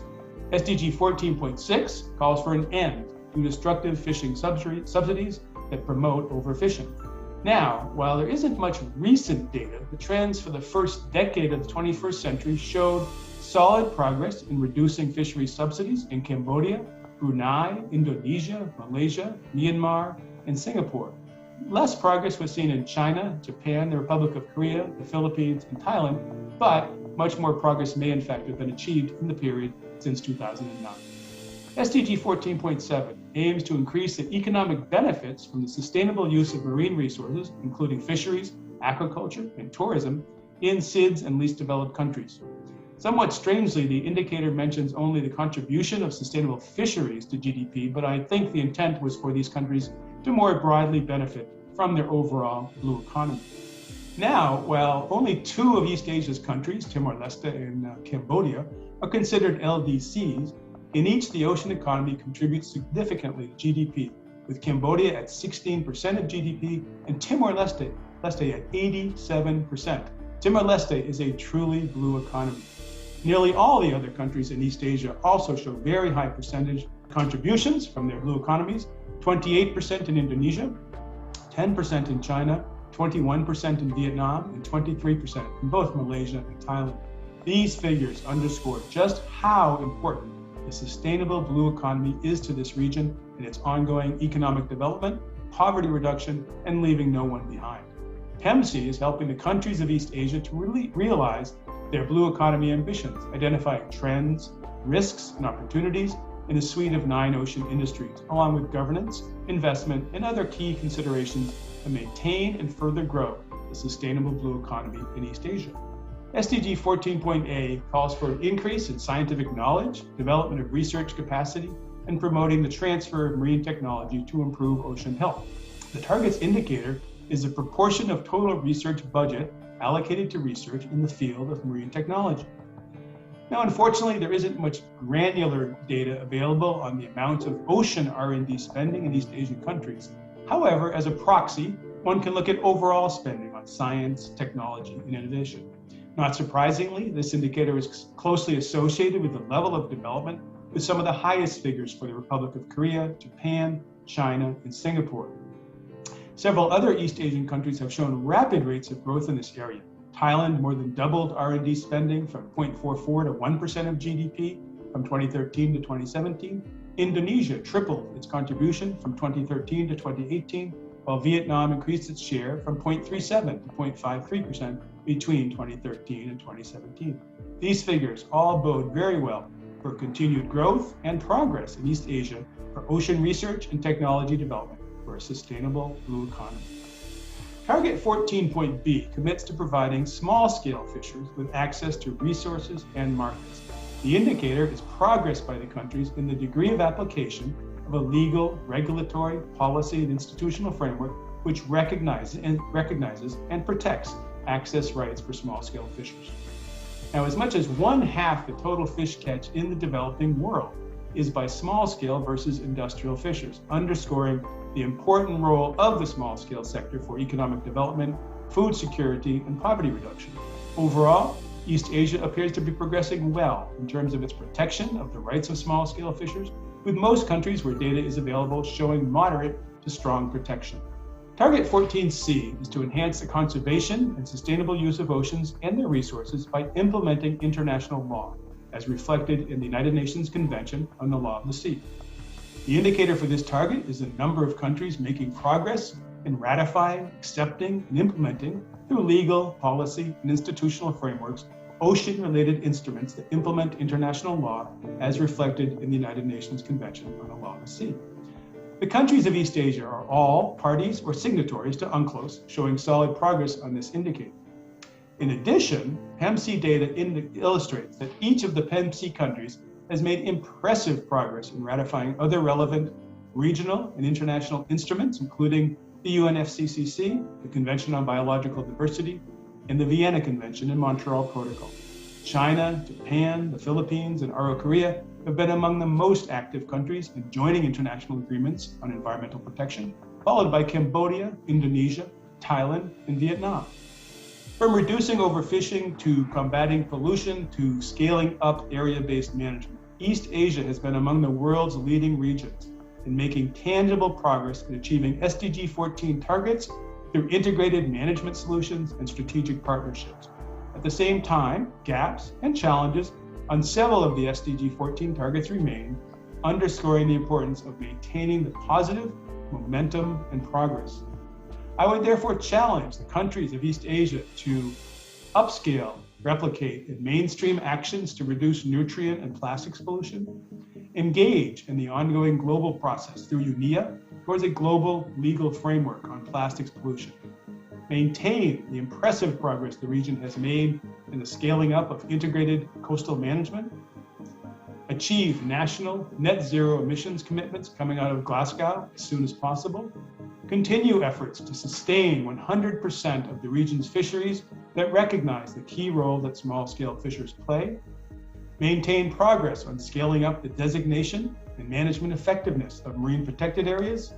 contribute to ongoing efforts through the World Trade Organization to phase out destructive fisheries subsidies, continue to increase investment in ocean science, technology, and research and development. And lastly, to ratify and fully implement all ocean-relevant international legal instruments. Embedding these commitments in the PEMC roadmap to 2030 as called for in this 7th Congress would be a positive step towards charting a healthy ocean, people, and economies for East Asia.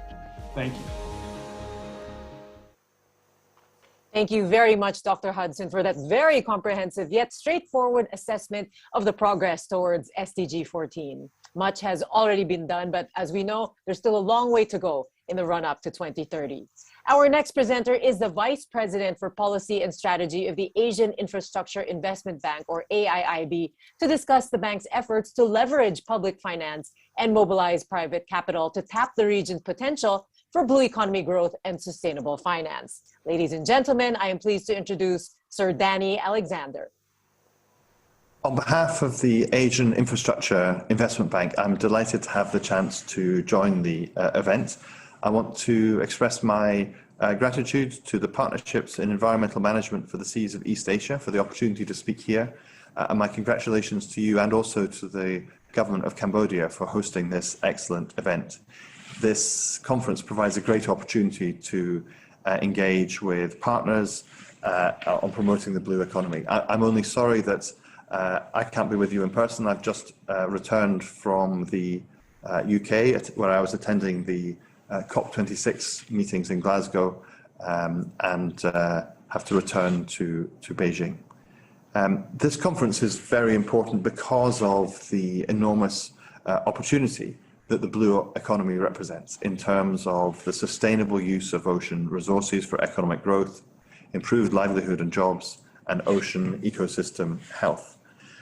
As you all know, the world's oceans provide many benefits. Seas and oceans cover more than 70% of the world's surface and sustain 80% of life on this planet. They produce over half the world's oxygen and store 50 times more carbon dioxide than our atmosphere. And in this region, East Asia, seas are especially significant. It's home to over 30% of the world's mangroves, which have extraordinary benefits in terms of biodiversity, but also protection from climate risks. Countries in this region account for about 80% of the global agriculture and 60% of fisheries supply and production, and a vast amount of ocean-going international shipping traffic also passes through these waters. And so ensuring the sustainability of the blue economy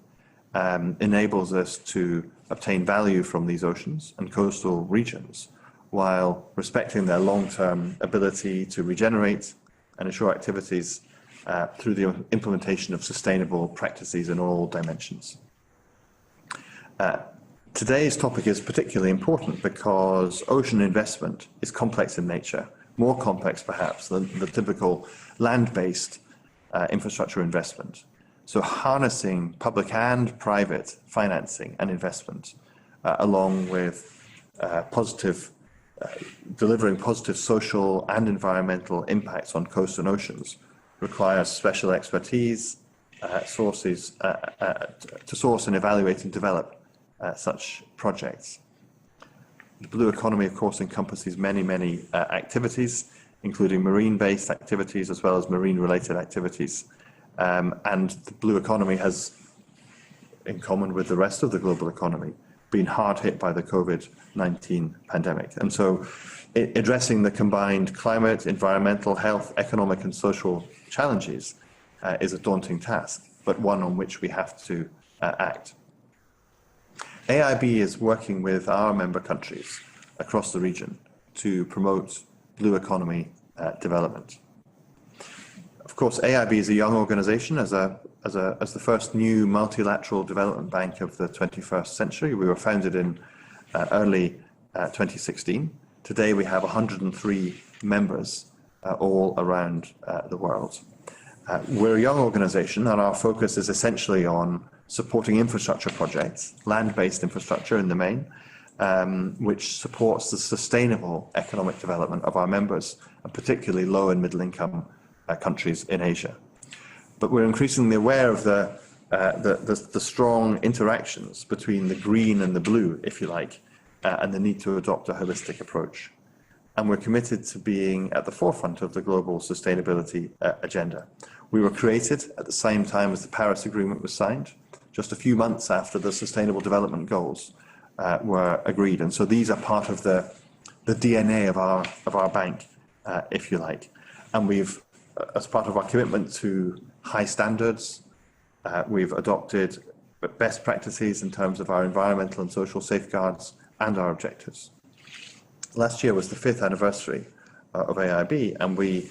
adopted our first corporate strategy where we identified our focus. And our focus is on financing infrastructure for tomorrow.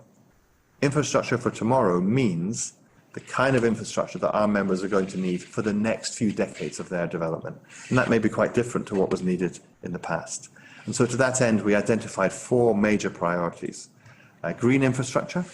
particularly focused on climate change, but also biodiversity and wider green objectives. Connectivity and regional cooperation to promote trade and engagement between our members.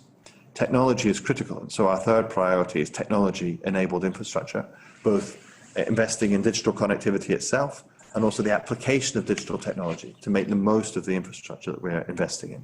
And finally, mobilizing private sector capital, because the scale of the needs in this space are so huge that official sources alone cannot manage. And all of these thematic areas contain cross-cutting benefits that link to the blue economy. Obviously, climate change is crucial, and you're all aware of this. And climate change impacts include rising sea level, coastal erosion, changing ocean current patterns. And so green infrastructure includes financing for climate change mitigation, also adaptation and resilience, and other environmental benefits. And to scale that up, we've set ourselves an ambitious target that by 2025, at least 50% of our financing should be climate related. Obviously, connectivity and connecting economies is vital to trade and economic growth, and ocean connectivity is absolutely critical to trade, but also has known impacts. And so that priority includes improving connectivity in Asia and promoting regional cooperation through the adoption of sustainable practices. Technology-enabled infrastructure means that we want to make our infrastructure more sustainable, more efficient, and more resilient. And finally, as this conference shows, fulfilling the potential of the blue economy requires scaling up private capital mobilization. And so we're working to develop innovative financing and investment products to mobilize private finance at a large scale. Obviously, environmental and social sustainability is mainstreamed through everything that we do. We apply the bank's environmental and social framework, a policy that was updated earlier this year, to every project that AIB finances, and we assure that our support to our clients will achieve environmentally and socially sustainable development outcomes in line with the highest international standards. I want to give you a couple of examples of projects and initiatives that we've already financed that contribute also to the development of the blue economy. I want to highlight 2 of them. In the Maldives, the Greater Mali Waste to Energy project is establishing a sustainable regional solid waste treatment system in the Greater Mali Capital Region. The project is designed to ensure the safe disposal and recycling of waste, reducing greenhouse gas emissions on the island, and generating electricity from waste to energy. In Indonesia, we're supporting the Mandalika Urban and Tourism Initiative. It's the southern coastal area of Lombok Island in Indonesia. And we're providing $250 million in loans for this project. The project's anticipated to have a wider range of environmental and social benefits, and we're working closely with the local communities to make sure that this project is implemented to the highest standards. We're also exploring ideas to develop greening ports, offshore renewable energy, promotion of maritime connectivity. For example, we've financed also the development of the Duqm port in Oman. And we're forging new partnerships to crowd in private capital to sustainable infrastructure projects, while applying and also transferring our high standards as a multilateral development bank to private sector co-financiers and clients. For example, under the Asia Climate Bond portfolio, we've developed a climate change investment framework in partnership with the Mundi and the Climate Bond Initiative to set a clear definition and approach for Paris alignment in the capital markets, allowing investors to identify and engage with bond issuers to better align financing with the three goals of the Paris Agreement on mitigation, adaptation, and also directing financial flows to the Paris Agreement. We've developed a sustainable development bond framework for our own bond issuances to ensure that we're meeting the best standards also. It's increased the transparency in terms of environmental and social impacts generated by AIB's financing, and the framework applies to all of the debt issued by AIB in all markets, in all currencies, which reflects our holistic approach to promoting sustainable development through sovereign and non-sovereign investment operations. So we are committed to financing infrastructure for tomorrow. We're committed to, as this institution grows and develops in the coming years, to investing to support sustainable practices in our members and sustainable projects. And that includes investment in projects which have benefits also for the blue economy. So I'd like to express again my sincere thanks to the organizers of this conference. I hope very much that this conference is a great success. I hope that we can deepen our partnership and work together with many of you who are taking part in this event to ensure that we can develop and finance the projects that help to deliver the agenda that you're discussing today. Thank you very much indeed.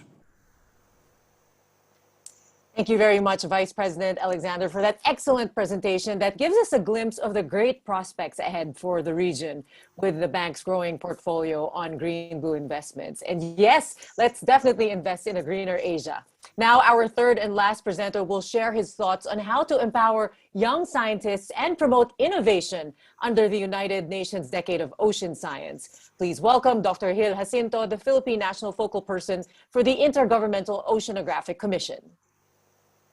Thank you, Mitzi. Can I share my screen now? Yes. Do you see the screen? And yes. Can you hear me? Okay. Yes, loud and clear. Good afternoon, Excellencies, distinguished officials, and participants in this conference. I'm delighted and honored to have this opportunity to speak to you today. I'm grateful to PEMC, especially ED Jaime Gonzalez, for providing me with this opportunity. When I first heard about PEMC's theme for this year's Congress, two words stood out to me: charting and hope. Charting means to show something on a chart or map, but it also means to pay close attention to or to record in great detail. Then there's the word hope, which is not only a great acronym for healthy oceans, people, and economies, but it's also a very powerful word, especially during this pandemic. One can then connect charting a new decade of hope for the ocean that we have, to the ocean we want, and to advance the science required for that desired ocean. And that brings us to the Decade of Ocean Science for Sustainable Development, or the Ocean Decade. Yes, the United Nations General Assembly's declaration of this Decade of Ocean Science, which begins this year, recognizes that the ocean we have, an ocean that provides us with at least half of the world's ocean oxygen supply, and covering 70% of the Earth's surface. That's the ocean that we have. An ocean with less known bottom features than the moon's surface,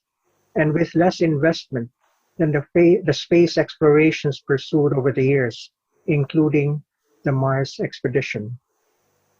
From this vantage point, the decade defined its goals, articulated the challenges, and specified the outcomes, envisioning a clean, healthy, resilient, productive, predictable, safe, and accessible ocean. As a result, the priorities of the decade's research and development activities were established: a comprehensive ocean observing system, a quantitative understanding of ocean ecosystems, and their functioning, capacity building and accelerated technology transfer, training and education, and ocean literacy. In-Earth system observation, research, and prediction supported by social and human sciences and economic valuation, among others. However, an intriguing viewpoint was expressed in a paper published this year in the Proceedings of the National Academy of Science in the US. The authors, Singh et al., stated, and I quote, "Science does not inherently lead to sustainable or unsustainable outcomes. The outcomes will depend on how, where, when, and by whom the science is designed, funded, conducted, and used." They go on to say, "Our concern is that without an explicit consideration of leaving no one behind, scientific research meant simply to understand the ocean may inadvertently contribute to unsustainable and inequitable development." That's food for thought. So if we are to pursue the science that we need for the ocean we want, we have to check and ask, who is doing ocean science if there is a tremendous need for it? How much ocean science is done in our region? The Intergovernmental Oceanographic Commission published two important reports in an attempt to answer this question. The Global Ocean Science Report 2017, followed by the report in 2020. The graph on the screen depicts the total number of ocean researchers plotted against the GDP of countries. So, researchers versus GDP. The countries with the most ocean science researchers in terms of GDP are Portugal and Norway. Only a few East Asian Seas countries, notably Japan and South Korea, are represented in this graph. This may be because of the absence of or delayed submission of data by other countries. But I guess this is also a call for our countries to obtain and to share this information. Another interesting finding in the report is that when scientists collaborate, their work appears to improve in quality as measured by a metric called the average of relative impact factors. Here, the international co-publication rate plotted on the x-axis against the average relative impact factors, and it shows a positive slope.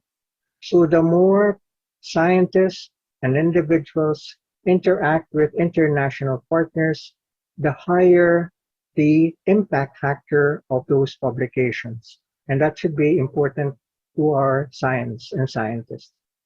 Yet another interesting graph, maybe a subset of what was shared earlier, shows the proportion of national R&D spending dedicated to ocean science. The gross domestic expenditure on research and experimental development, or GERD. So this is GERD, and these are the countries, which obviously in this case information is limited. There are only 25 countries listed here. For now, maybe it doesn't matter yet,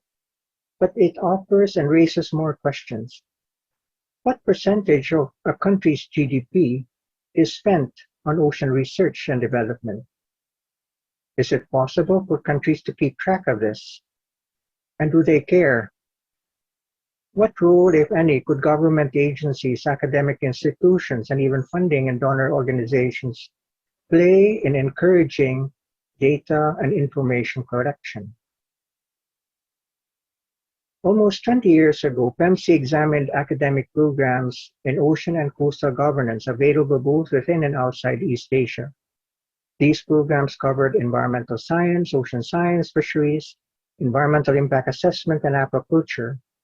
Several universities offered environmental management, marine affairs, and integrated coastal management programs. Most training courses in East Asia were delivered by universities, as you'll see in the graph, with a few delivered by training centers and also co-delivered by PEMC. In that study, 2 recommendations were made. PEMC's role should be strengthened and a functional network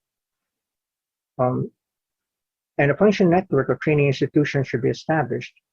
These suggestions were carried out. Currently,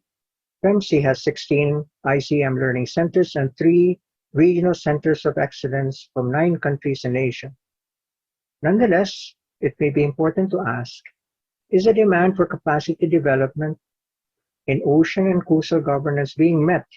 by our region's universities and training centers?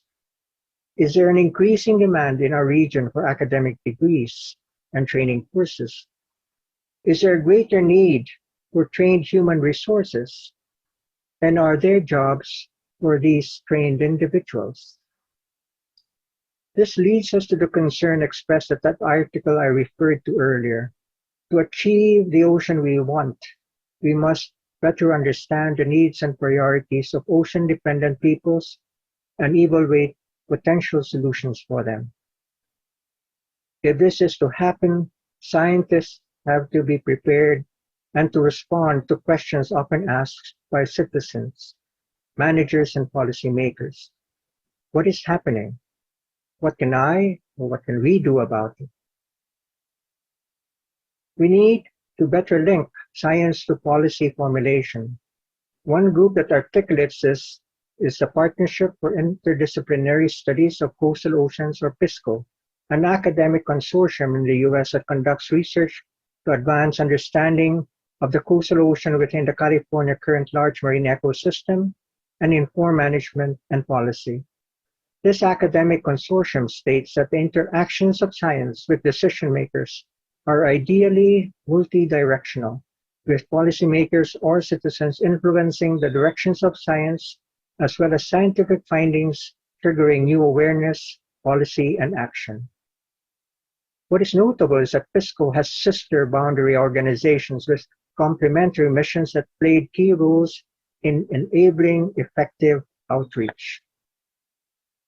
So this brings us to one of the several case studies where PEMC walked the talk. Manila Bay. Dr. Chua Tia Eng, ICM visionary and mentor who thinks like a scientist, works like a manager, and speaks like a diplomat, has always maintained that science plays a significant role in the environmental management and coastal and marine areas.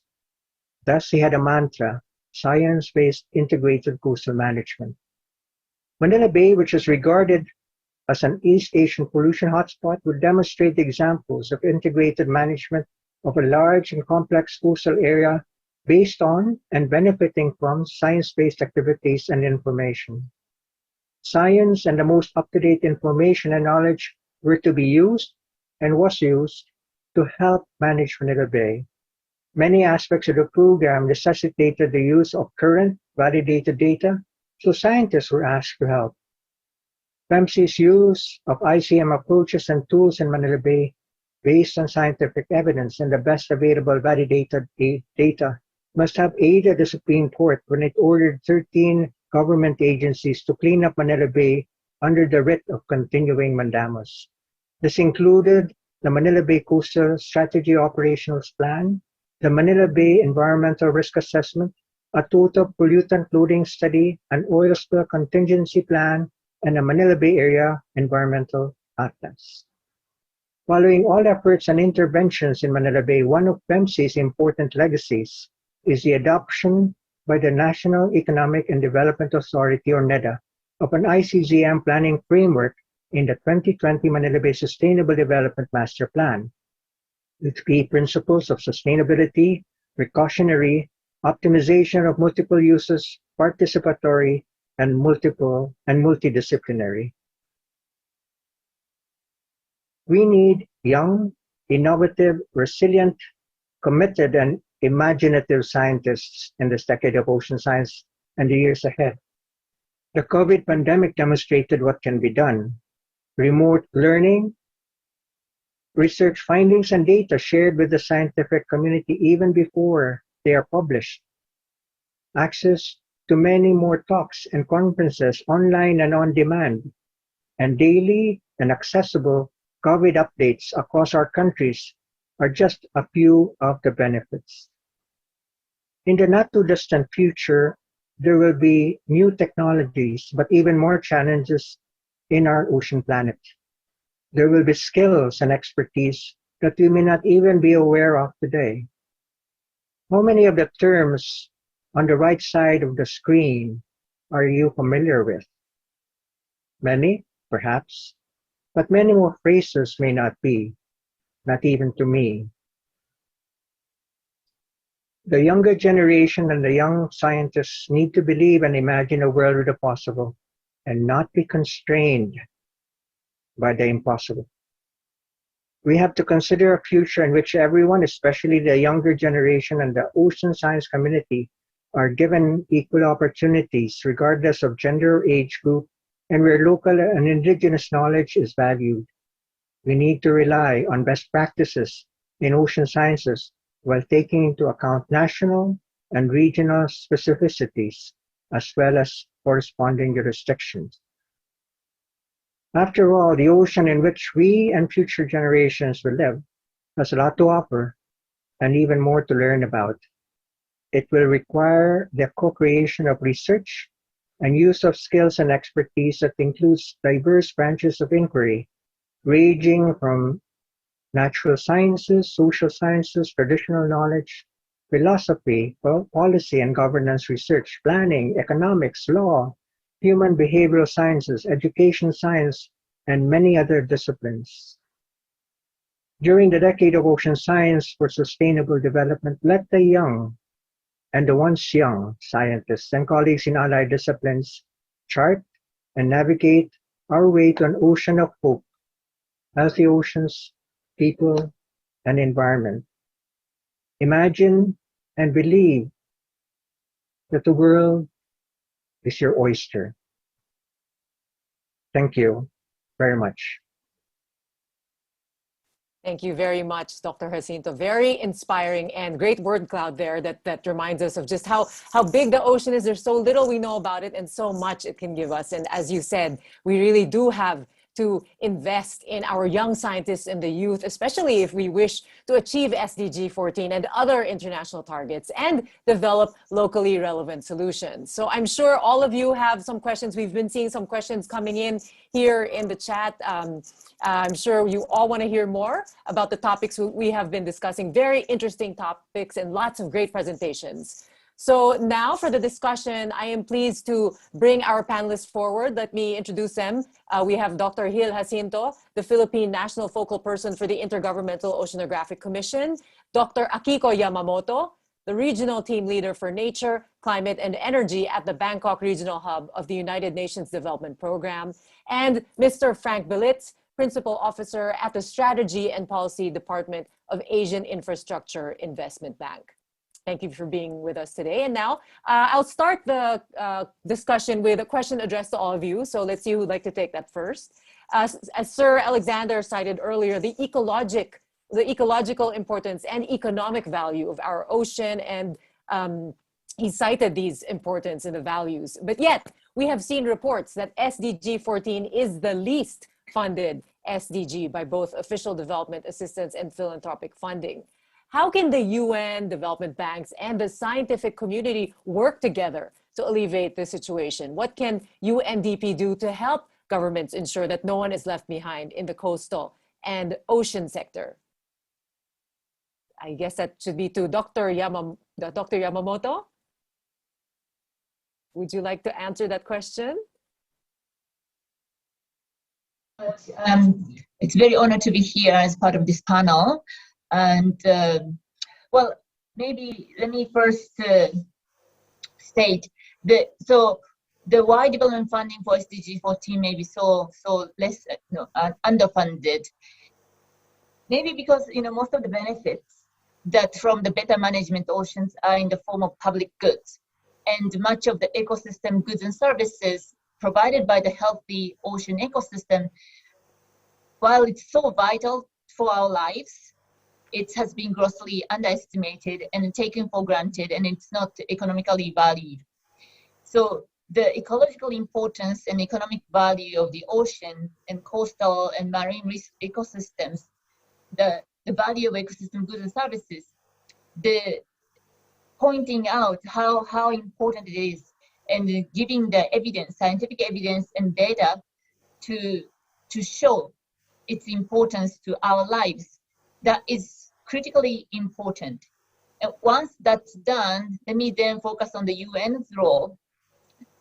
UN's role is to support the governments to strengthen the regulatory framework to protect and sustainably utilize coastal and marine resources for the sustainable blue economy.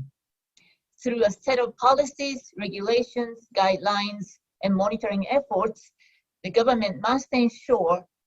most of the externalities of economic activities must be internalized in economic, financial, investment, and operations decisions by developers, private sectors, industries, and also, of course, by the government and public sectors. Now, the government must create the enabling environment to attract private sector investments to foster the blue economy. Government has to have all these capacities, and the UN is there to support government to build their institutional, policy, and technical capacity to do so. If it's done efficiently, I believe a notable portion of the investment power, both private and public, should contribute to the attainment of SDG 14. We should also monitor them. Then UNDP in particular is very keen to support the government to address levels a number of policy inconsistencies that we've observed, that we've discovered. I think that Andy Hudson, for example, pointed out $16 billion a year is invested of the public funding is invested in unsustainable practice of fisheries. That is a result of inconsistent policies and regulations and this, investment decisions. So we are very keen to address these policy inconsistencies through dialogue and also through governments across different sectors, not just in the fisheries, not just transport, not just the trade, but to bring all the actors together who are all active in the ocean space, and also vertically, local communities, local government, provincial government, and the national government, and the international negotiations. We would like to address these policy inconsistencies in partnership with other UN agencies and development partners. Thank you very much, Dr. Yamamoto. So, as you said, yes, it's a multi-sector approach that must involve all stakeholders. So definitely there has to be cooperation among all sectors. So the next question is for Dr. Jacinto. The announcement of an annual ocean climate dialogue as part of the Glasgow Climate Pact marks a huge step forward in the global recognition of the crucial role played by the ocean in tackling climate change. What opportunities can the region avail of to help strengthen the role of the ocean and ocean-based climate action in the UNFCCC process as we look to the new year and beyond? And how can countries prepare for this? What do you think, what role can the scientific community play? Thank you, Mr. for the question. But anyway, based on the UNFCCC dialogue submissions, consideration of ocean-based action will help strengthen climate action and the other way around. In addition to changing ocean impacts and carbon sinks, the need for ecosystem resilience, biodiversity management, and an improved understanding of institutional frameworks were among the most prominent themes in the submissions. There is a growing movement to acknowledge the biophysical world's interconnectedness. The ocean dialogue and subsequent informal meeting on the next steps were both dominated by similar themes. The ocean climate biodiversity nexus must continue to be elevated through international collaboration in science, finance, and policy in order to address climate change. We need to talk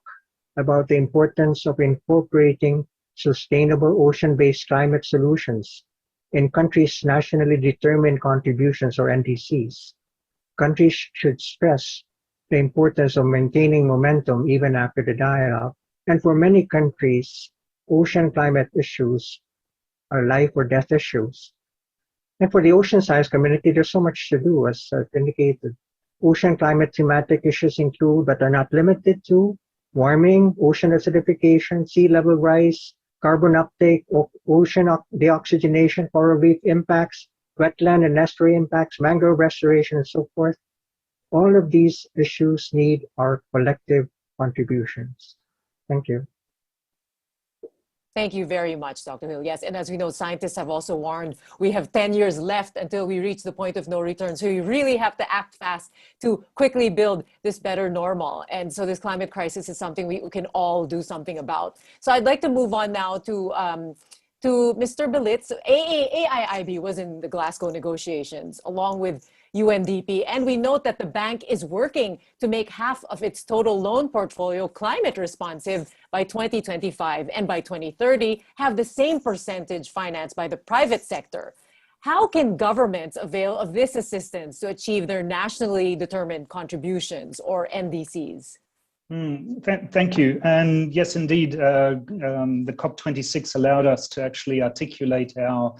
total climate vision and ambitions. And as you rightly said, 50% of our financing approvals, it will be climate finance eligible by 2025. But we've also committed to making sure that all of our financings, whether they're direct or indirect, are fully Paris aligned by the 1st of July 2023. And as you rightly mentioned, the 50-50 target by 2030, which means that 50% of our financing will be for the private sector.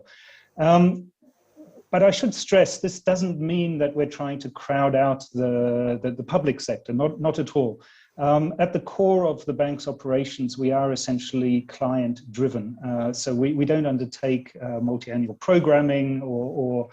in any way sort of try to define programs with governments. We are responsive to demand. But I think what's really important from our side is a recognition that the private sector has a really crucial role to play, whether it's in basic infrastructure provision, operations of infrastructure, or these sort of greater topics that concern the global environment, including climate, the blue ocean, and so on, or blue economy. But so I think we need to recognize that the NDCs are not only the government's responsibility, and that the private sector has a key role to play in the realization of the NDCs. And for example, financing the private sector's transition in energy transition, financing the cleanup of many of the private sector operations contributes to NDCs. But the private sector also provides a lot of solutions, and working together with government, they can help to ensure that the government is able to realize its ambitions. I think thirdly, we have to recognize the ability of the private sector to mobilize capital. Financing the NDCs is going to require a huge amount of capital, and a lot of that can be sourced, can be mobilized from the private sector. And that's one of the key roles of AIIB, is to mobilize private capital into these sort of themes. Thank you. Thank you. Yes, I think there is a lot of fear about the expenses. So it's good to know that banks such as yours can help in this regard. So I'd like to ask a follow-up question just on the safeguards. Can you tell us a little bit more about AIIB safeguards to foster social inclusion and strengthen socio-economic gains? Sure. So I'd like to, in order to answer that, I'd like to go back to the speech of Sir Danny Alexander, and just to emphasize that the bank was created exactly at the same time as the Paris Agreement. And if you go into our articles of agreement, the very first article says that our role is to promote sustainable development. So sustainability is at the core of our DNA. Everything that we finance must address sustainability, and that is a three-pronged definition of sustainability. So environment, social, and economic / financial. And in the creation of the bank, we were also able to benefit from the experience of our peers, so the World Bank, the ADB, and so on. And they helped us to essentially craft our environmental and social framework and policies based on international good practice, but also on the recognition of what hasn't worked. So we were able to draw on those lessons. I think another very important issue is, given that we are a relatively young organization, we don't have a lot of the legacy issues, and we are able to immediately adopt what is today recognized good practice. So everything that we finance goes through our environmental and social framework. Everything that we finance needs to have an economic, not a financial, an economic and a financial justification, and those economic benefits need to be articulated. Then that leads to public disclosure of what we're financing, and also the whole inclusivity and public participation in our financing, both the development of what we finance, but then also the development of how we finance. Thank you. Thank you, Mr. Bulitz. So I'd like to remind our participants, if you do have questions, please do write them into the Q&A box here in Zoom. Or if you are watching live through Facebook or YouTube, please write in your questions. And please do give us your name and your affiliation or organization, as well as the person to whom you're directing the question to. So we had a couple of questions that I will ask also here. This is a topic that was brought up earlier by our ministers. They discussed COVID-19. Of course, we are still in the midst of this pandemic and this uncertainty. We don't know how long this is going to last. So we are constantly reimagining a better normal, working on that. I'd like to ask Dr. Yamamoto. COVID-19 has created a shadow pandemic where, for example, in the coastal and marine sector of the EAS region, women, youth, and informal workers have been found to be more vulnerable, as in the case of the coastal tourism industry. How is UNDP helping countries address the impacts of COVID-19 in the coastal and ocean sector and help them build back better? Thank you very much.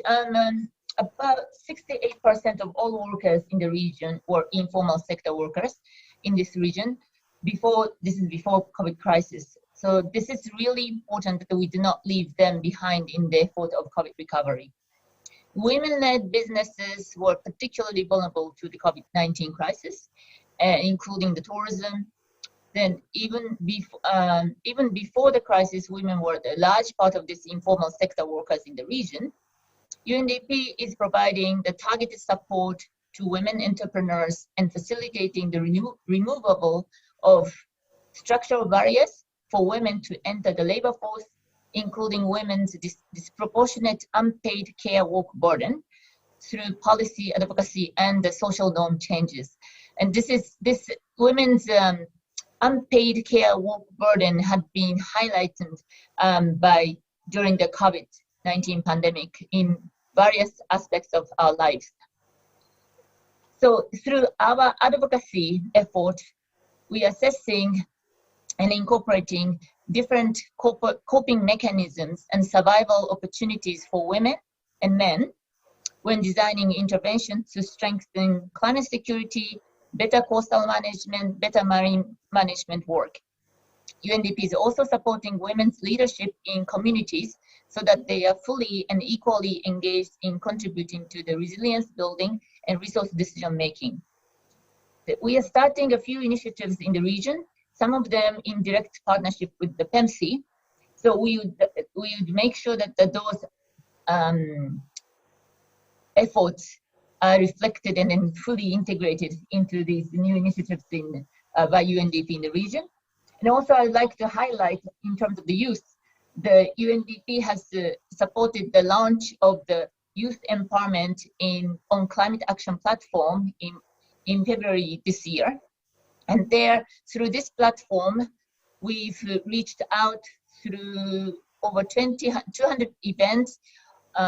over 9,000 youth leaders in the Asia-Pacific region to discuss climate actions as well as inclusive recovery from the COVID-19. And from there, we are also identifying very active youth leaders and from all the coastal communities in this region So we would like to make sure that they are also engaged in project activities, and also we would like to link them to those TEMC activities. Thank you very much.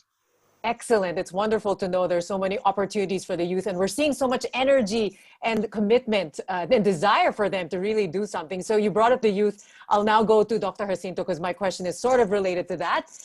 Dr. Jacinto, as you mentioned in your presentation, one of the benefits of the global pandemic is that more research and data are being shared among the scientific community online. However, we also know that studying fisheries, climate, plastic pollution, and such necessitates actual field work, talking to fishing communities, for example, and going underwater to explore and learn. What alternative means, tools, or technologies would you suggest to complement online learning? And how can local universities and students avail of these tools? And if I can throw this in, Dr. Jacinto, just because someone asked, maybe you can verify this fact. There was a question related to a figure that was in Dr. Hudson's presentation earlier. If it's true that fisheries only contribute 7% to the Philippine economy despite our vast marine waters, perhaps you can also talk to that. Okay, thank you, Mitzi. I will respond to that last question first because the quick answer is I am not sure about that figure and that information. We could check. Yes. Anyway, I think with respect to the COVID pandemic, it's really opened up new learning opportunities and at an unprecedented rate, demonstrating the importance and value of data sharing among countries. But we cannot remain in a virtual world when the problems and solutions necessitate our physical presence. As we navigate through a post-pandemic world, we're gradually shifting to hybrid modes to conduct research and collect data, even if Omicron continues to cast doubt on that prospect, at least for the near future. During this period of transition, we can and should engage in activities to supplement online learning. Let me highlight one strategy in particular, ocean citizen science. Some people call it marine citizen science or citizen science in general, but ocean citizen science can be pursued among the young and the not so young to raise awareness and encourage data collection on city sites or important ecosystems, both virtually and in the field, if conditions allow. Citizen science in the marine and ocean environment can boost participation and efforts in marine conservation and speed up the translation of research findings into policies and management. And here are a few examples. More coastal tourist destinations could offer educational tours or encourage visitors to get into the water instead of just staying in the beach or on the beach, to learn about topics like marine species distribution, seafood harvesting, marine plastic pollution, cetacean conservation, and marine environmental planning. We can encourage more resorts and local governments to apply for Big Flag,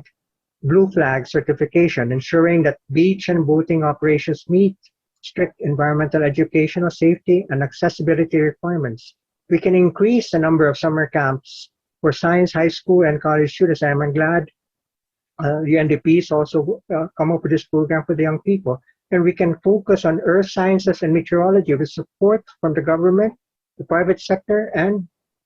some of the UN agencies. Could we organize international science and leadership camps for young people in our region? We can move them around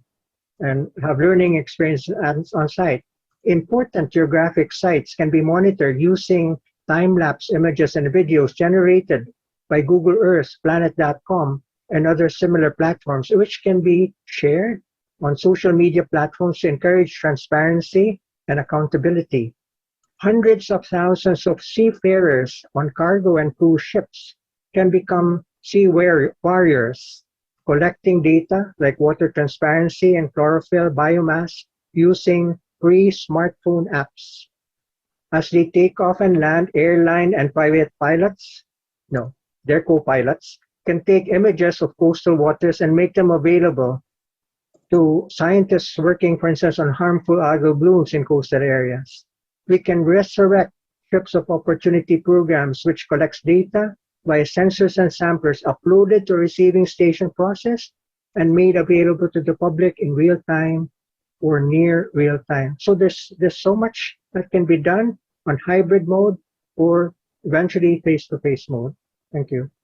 Very exciting. That used to all sound like science fiction to us. As you said, the future is here, and there's so many apps available where we can participate from wherever we are. I remember just learning about iNaturalist recently. So much we can do from just in our homes right now. Thank you for explaining that. Of course, a big concern also is financing. So I'd like to go back to Mr. Bilitz. AIIB is relatively new in the development financing network, as you said. How would you describe AIIB's work compared to the World Bank and the Asian Development Bank? What would be, say, the most common characteristics, differences, and synergies, especially with regards to fostering blue economy investment? Okay, let me start off with some of the key characteristics. I mean, first of all, as I said in my last response, we're a new organization. We don't have the same sort of legacy issues, and we have a slightly different, or should I say, modernized outlook on our mandate. We finance everything from sovereign-backed loans to direct-to-governments, all the way to private equity and venture capital financing and everything in between. But I think the core difference is that we are focused on one sector, infrastructure, how infrastructure relates to the rest of the global economy and social development, and that we have a geographic focus on Asia. The other key differential is, as I said before, that we are client demand driven. So that leads me to the second part of your question. Our clients can be as much the World Bank, the ADB, as a government, as a private organization. We're very happy to co-finance with or to support financing in any partner. I have to say, and this leads me to the conclusion, that the blue economy is not really, I think we have to be honest, is not really part of our initial infrastructure focus. I have to say, though, that particularly now that we're getting more involved with climate and environmental issues, it's become increasingly clear that it needs to be central. As Sir Danny's also highlighted, it's so intimately intertwined with everything that we focus on in our mandate, whether it's transport by oceans leading to trade, leading to connectivity, resources leading to economic development, environmental issues, and so on. So we need to recognize that we need to pay greater attention to it with our financing capabilities. In order to do that, and exactly the same as in any other sector, we recognize that we finance infrastructure and we mobilize finance. We don't get involved in policy dialogue and institutional strengthening, in regulatory reform.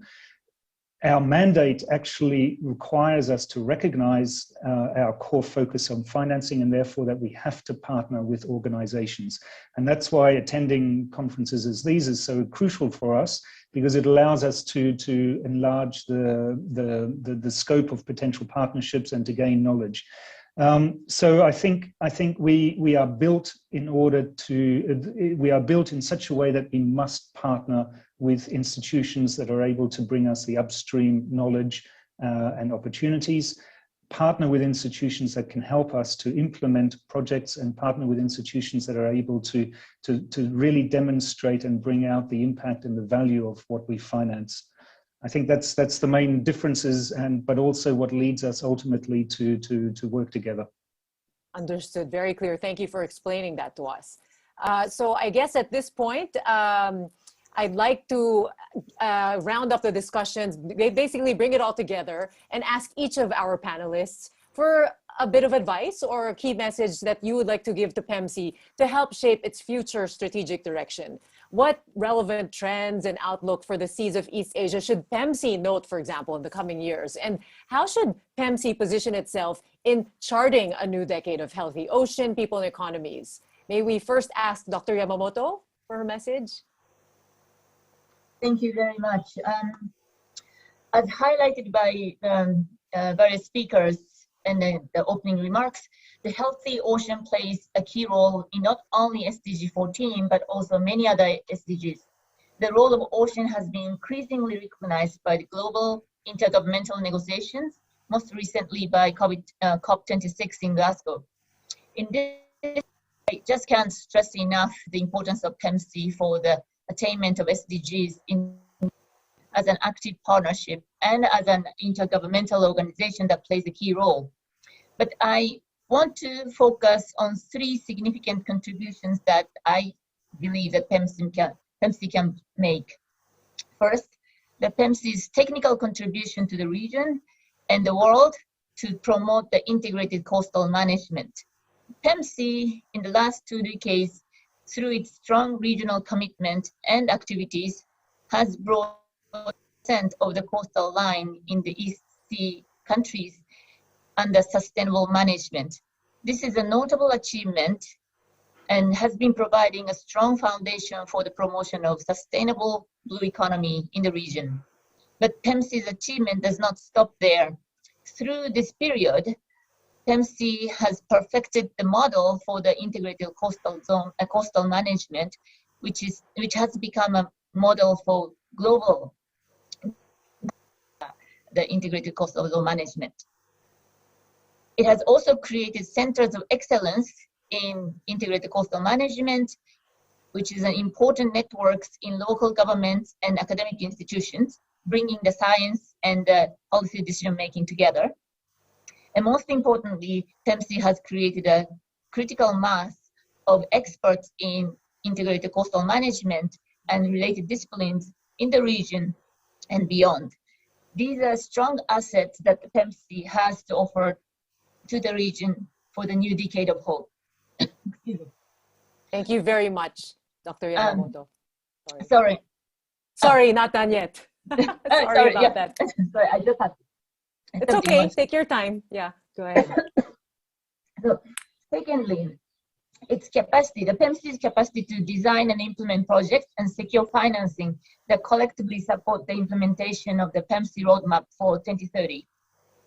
PEMC's transition into an IGO is a significant accomplishment organizationally, but it also allows PEMC to implement projects and initiatives directly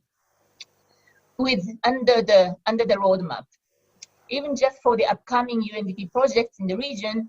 the regional component of the Arafura and Timor Seas is being executed by PEMC. There are a pipeline of new regional projects with a significant role by PEMC, including the ASEAN Integrated River Basin Management and ASEAN Ecological Network of Marine Protected Areas. So we very much look forward to the PEMC's capacity to implement and bring more finances to the implementation of this roadmap. Lastly, and most importantly, the partnership. The PEMC was created through a UNDP regional project financed by the Global Environment Facility to promote and implement the integrated coastal management in the Sea of East Asia. But there has been 3 phases of the projects on the integrated coastal management. Then UNDP, through those 3 phases, observed a sense of partnership among the PEMC partners, moving from the strength to strength. And I think this sense of regional partnership is so important, probably more important than finance and than anything else to achieve or to attain and maintain this healthy oceans in this region. Thank you very much. Well said. Indeed, we really have to work together to come up with very creative and innovative solutions. Thank you, Dr. Yamamoto. Your message, please, Mr. Belitz. If you may, I'm going to borrow liberally from what Dr. Yamamoto just said, which I couldn't agree more with. For us, it's all about partnerships and collaboration. It's absolutely crucial that we work together and that we recognize the strengths of every organization and every participant, but that we also recognize what others cannot do and that we try and combine in order to provide the most effective solution.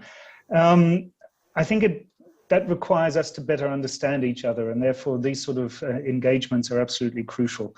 But I think in the end, successful cooperation on impactful financing projects is actually the best way to promote the agenda. So how do we finance, how do we identify, how do we structure, how do we finance, and how do we then articulate the lessons learned from well-structured finance projects? And in this regard, I think the other important thing is we really need to demonstrate the value and the benefit of financing these sort of projects and these sort of issues. I think too often, and this is equally true in the broader issues of environment and in climate, too often things are regarded as a cost. We don't consider and we don't really have the tools to be able to demonstrate the benefit and the value of financing such projects. And that's something that really needs to be focused on in the future. Thank you. Well said, that's true. We're so focused on cost price, that's right. If we know the value more of ecosystem services, then we treat it better. Thank you for that, Mr. Willits. And over to you, Dr. Jacinto. Yeah, maybe I'll respond with the lens of the ocean decade of ocean science. Many various organizations, including scientists, are aligning and positioning themselves following decades' themes and outcomes. Projects and programs have been created on a national, regional, and global scale. PEMC's strength, however, has been in putting the adage, think globally, act locally, into practice. PEMC can consider areas of convergence and shared interests among countries, UN agencies, funding institutions, NGOs, and others throughout this decade. A scan of endorsed decade actions reveals opportunities to expand PEMC's network of learning centers' role in the region. These include 31 contributions, 40 programs, and 86 projects as of today. You can check oceandecade.org if you want more information on that. But during the decade also, the IOC Westpac, IOC Western Pacific, has thematic areas and incubator initiatives that could be developed into programs. This includes marine spatial planning, harmful algal blooms, plastic pollution, ocean acidification, deoxygenation, among others. There is a chance that these themes will be combined and that science questions will be pursued to address management concerns at the scale of coastal sites, some of which may be among PEMC's ICM sites. I feel that PEMC is well positioned to be an honest broker in highlighting the strengths and opportunities for engagement and complementation that different entities will offer to address the decade's objectives and outcomes. Given PEMC's vast network that includes national governments, local governments, UN agencies, NGOs, academic institutions, funding agencies, and given its familiarity with UN and international conventions and commitments of countries in the East Asian seas. The world is your oyster, Shakespeare said 400 years ago. But if you think about it, as we dream and chart a decade of hope, the proverb is wonderfully appropriate. Thank you. Thank you very much, Dr. Jacinto. Very inspiring. I have to say thank you so much for your thought-provoking ideas, discussions, lessons. I mean, this is just the beginning. There's still so much that we need to discuss, and forums like this are just so important, especially now. And hopefully the audience there in Cambodia also is, I don't know if they have questions there, but I'm sure it also gives them a lot to ponder on. So thank you again to our panelists, Dr. Akiko Yamamoto, Dr. Gil Jacinto, Mr. Frank Willits. I guess some of the key takeaways that you all mentioned: partnerships, collaborations, and focusing on our strengths and opportunities amidst this crisis. So there's so much to look forward to. And as the theme of this event is all about the hope, we still have hope, and there's still so much we can all do together. So we may not have had enough time to answer all questions, but I'd like to remind our audience that perhaps if you do have some, you can write them into the chat, and maybe our panelists can address some of them. You can still write them into the Q&A or chat box in Zoom. And remember that this session is being recorded, and it will be available on PEMC's YouTube and Facebook pages. So you may share this later on.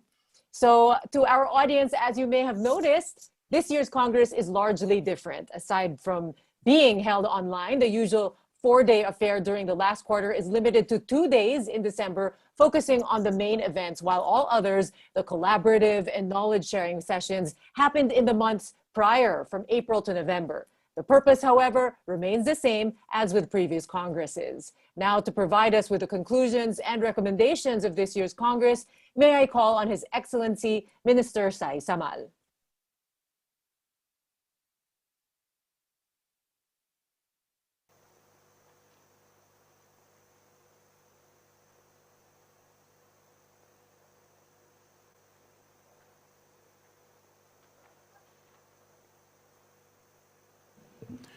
For the conclusion and recommendation, I would like to pass on to Ms. Amy Gonzalez, Executive PEMC Resource Facility. Thank you, Minister Saisamal. It has been an honor and a privilege to work with the Royal Government of Cambodia and our partners and collaborators in preparing and organizing the first virtual East Asian Seas Congress over the past 6 months. As Minister Saisamal and other speakers have mentioned, the global pandemic has drastically changed the way we live and work. But at the same time, the partnership recognized that it also provides an opportunity for countries to review and recalibrate policies and actions to emerge as a stronger and resilient region in the next decade. Next slide, please. The theme we have is the charting a new decade of healthy ocean, people, and economies. For this Congress, this was broken down into 5 interrelated sub-themes. They are thematic rather than sectoral. And so because we wanted to focus on the interlinkages of these themes. So the first one is securing food, income, livelihood in line with the blue economy, fostering social inclusion, managing and restoring natural capital, reducing marine pollution, averting climate change, and promoting social resilience. Next slide, please. For this year's Congress, we approval of the PEMC Network of Local Governments Strategic Action Plan and the PNLG Declaration. This is an old, anyway. Okay, so the main outputs of this Congress is the approval of the PEMC Network of Local Government Strategic Action Plan and PNLG Declaration by many LGUs, the approval of the PEMC Network of Learning Centers, chartered by 10 learning centers, the release of the 2021 Regional State of Ocean and Coast Report, the launch of the PEMC Story, 28 Years of Collaboration for the Seas of East Asia, which is happening tonight, and the signing of the Preah Sihanouk Ministerial Declaration by 11 country partners tomorrow morning. Next slide, please. So the discussions in the many collabs, we had like 35 co-conveners of many collabs, and the discussions were so rich that it's difficult to collapse them and aggregate into like several points, but I will try to attempt with 6 points. So the first one is that sustainable development strategy for the seas of East Asia remains and has been confirmed as a powerful overarching framework for approaches to implement UN SDGs and other international and regional goals. It could help achieve a sustainable ocean and coast development, as well as facilitate a blue recovery from the impacts of regional goals.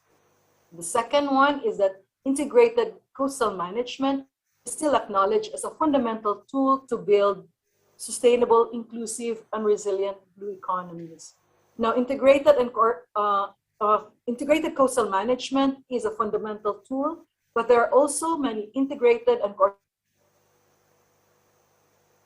river basin management, intermodal transport, etc. Now, a third recommendation is that gender and climate response and actions needs to be mainstreamed in coastal and ocean strategies and programs. And the more local adaptation of integrated coastal and marine innovative tools and solutions, financing, and public and private sector partnership is also recommended. Second, conducting of regular state of ocean monitoring to assess programs, address gaps, and seize opportunities to transform the blue economy while ensuring healthy oceans. And next one is providing enabling policy and incentives to develop emerging sustainable industries like low carbon, renewable energy, marine high technology manufacturers, energy efficient ships, port equipment and parts, beyond the traditional ocean industries of tourism, seafood processing, fishing, and aquaculture. Okay, no, there. So there were many sub themes, and there are many recommendations also in each of the sub theme. I'm not going to read all of them, but I'm just going to emphasize, for example, the first one, which emphasizes the interconnection between ocean-based economic activities, ecosystem services, and the values and benefits of well-managed marine and coastal habitats and fisheries resources, institutionalizing of ocean monitoring and accounting, harmonizing policies, plans, and financing modalities for sustainable use of coastal marine resources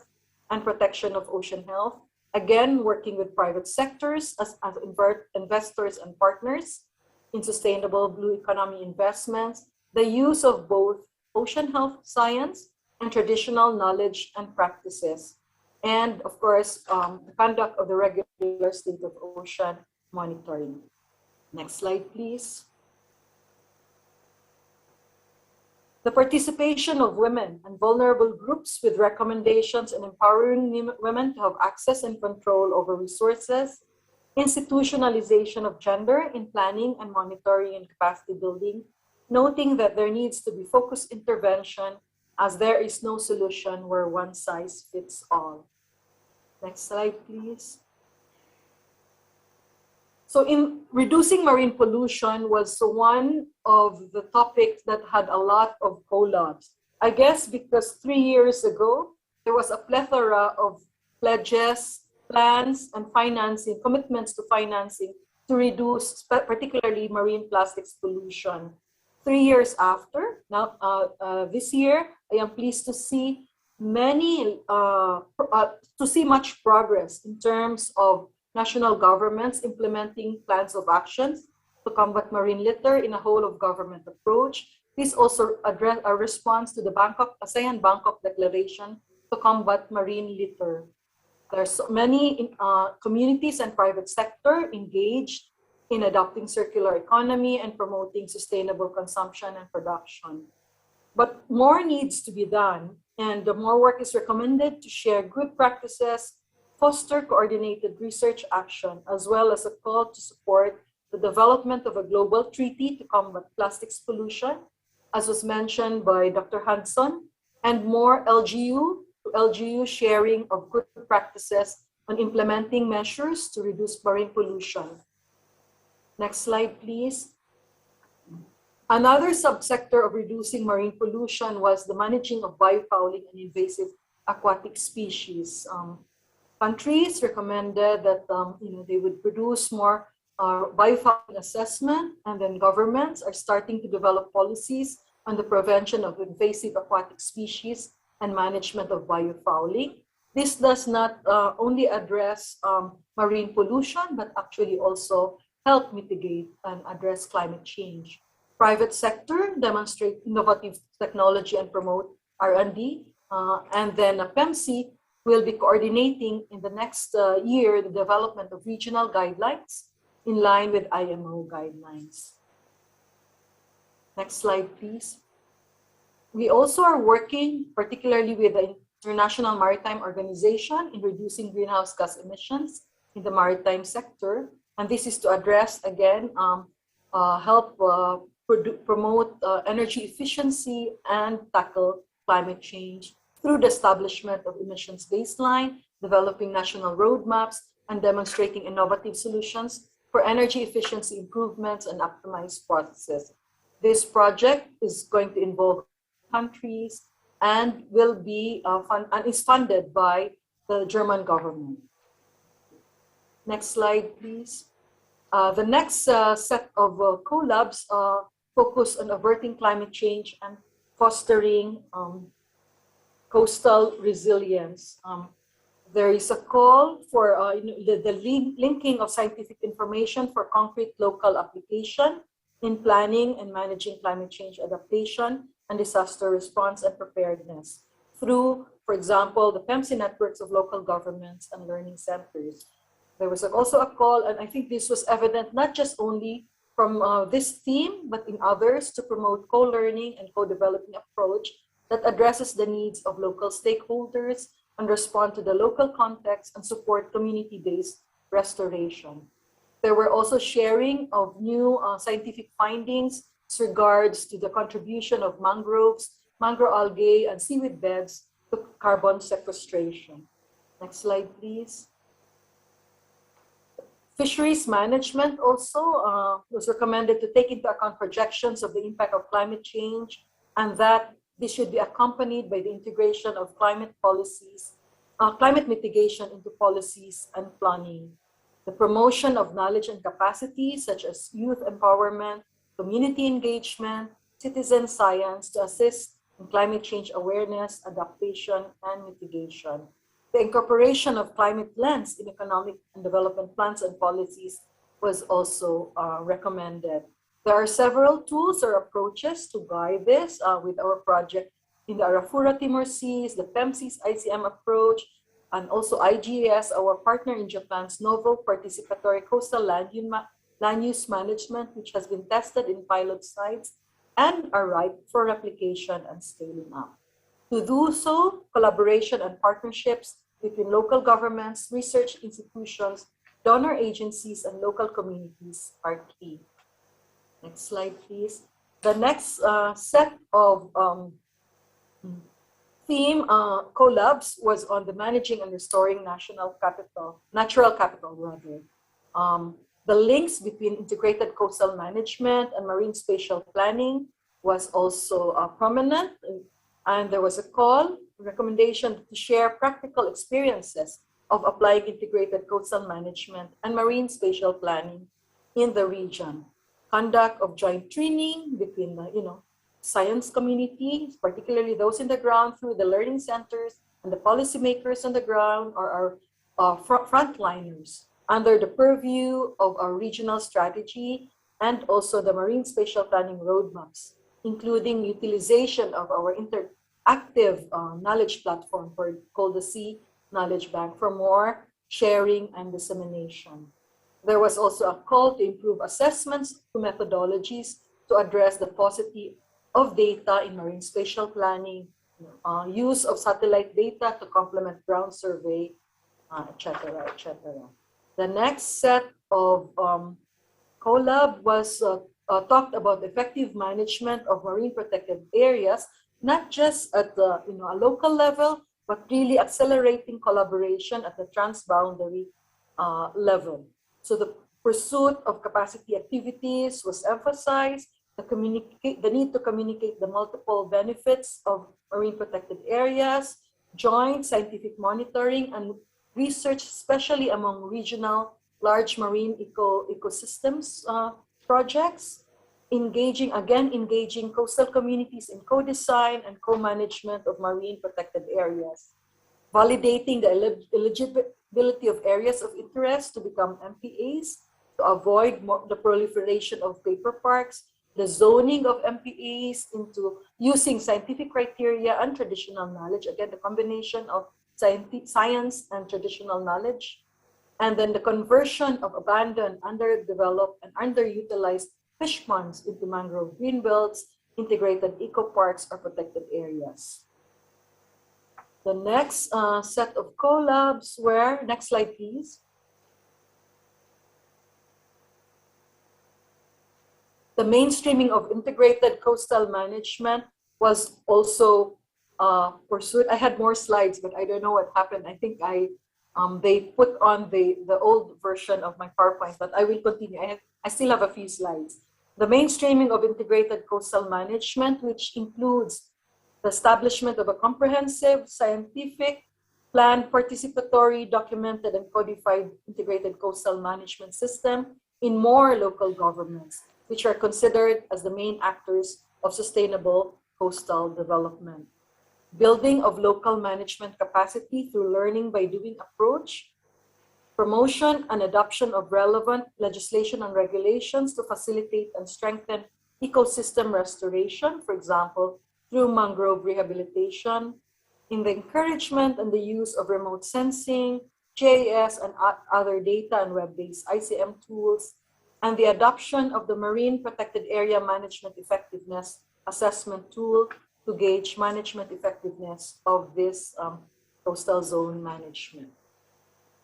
So what are the next steps to after we have this main conclusions and recommendations, and after the Congress, the immediate next step would be to develop and disseminate the East Asian Seas Congress 21 report, to integrate these recommendations in the PEMC roadmap to 2030, and then also to engage in consultations on the SDSC implementation plan 2023 to 2027, which would include targeted actions, indicators of progress, timelines, and responsibilities by various partners, by the PEMC Secretariat, by the country partners, non-country partners, and other collaborators. And so why are we doing this? Because this will serve as define national strategies to 2030. It can also be used as guide to develop local action plans, or can be adapted to the local action plans, and at the same time to inform global discussions of what we have achieved, and what are the current discussions and future activities in the region. Thank you very much. Thank you very much, Amy. Wow, congratulations on a very productive and packed Congress this year, despite our situation. Still so much to do, a lot of ambition, goals, and targets there, a lot of work ahead, but also very exciting, and so much room for more opportunities and collaboration. Thank you for sharing that with us, and we look forward to what is ahead. Now let's go back to Anita and Sihanoukville. Thank you.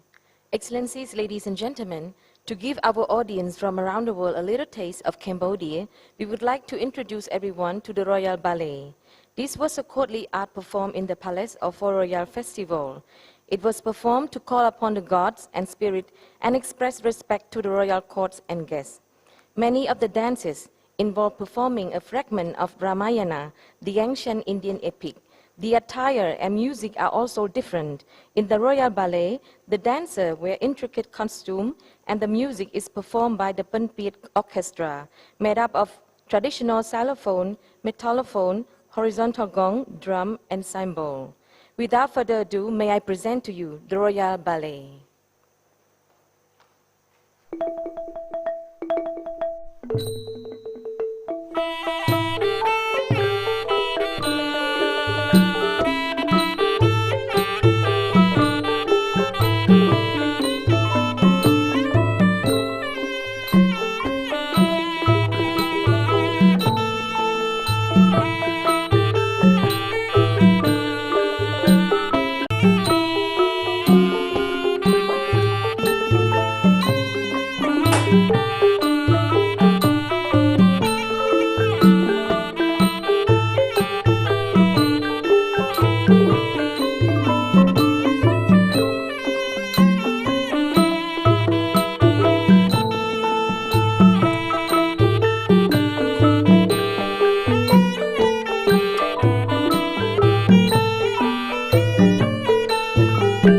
Cambodia, can you unmute it?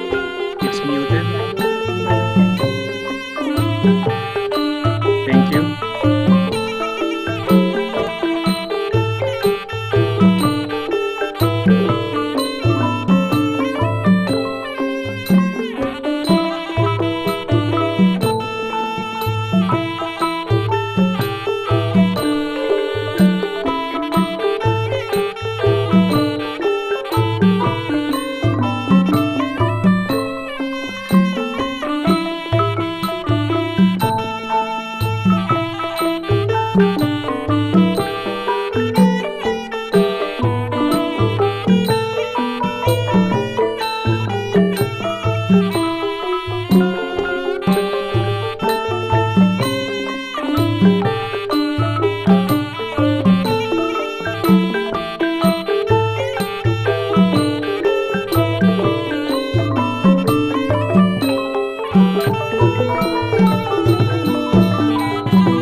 Excellencies, ladies and gentlemen, finally, to formally close the 2021 East Asian Sea Congress, please welcome once again our main conference chair, His Excellency Sai Samal, Minister of Environment, Chairman of the National Council for Sustainable Development, Vice President of the National Committee of Cambodian Coastal Management and Development, and High Representative of Samdech Akek Mahasenapadai Techo Hun Sen, Prime Minister of the Kingdom of Cambodia.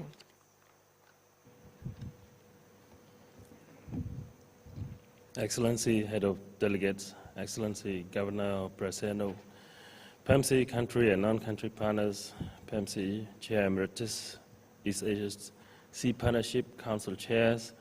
PEMC Executive Directors, distinguished delegates, observers, ladies and gentlemen. With the result of today's discussion, I wish to congratulate everyone for a successful conference and the collabs that happened prior. It has been not easy that this evening,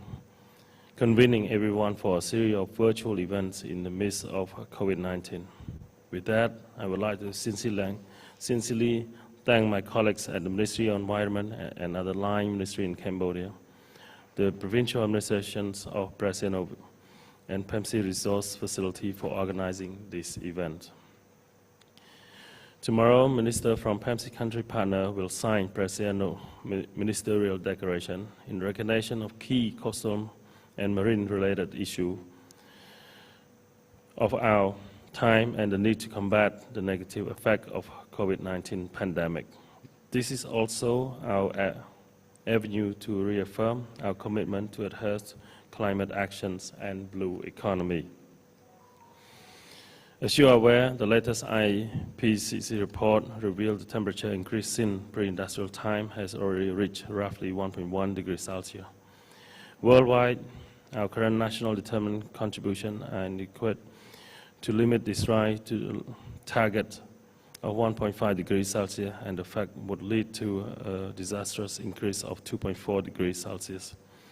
We are thus fortunate to have a Glasgow Climate Pact leading the way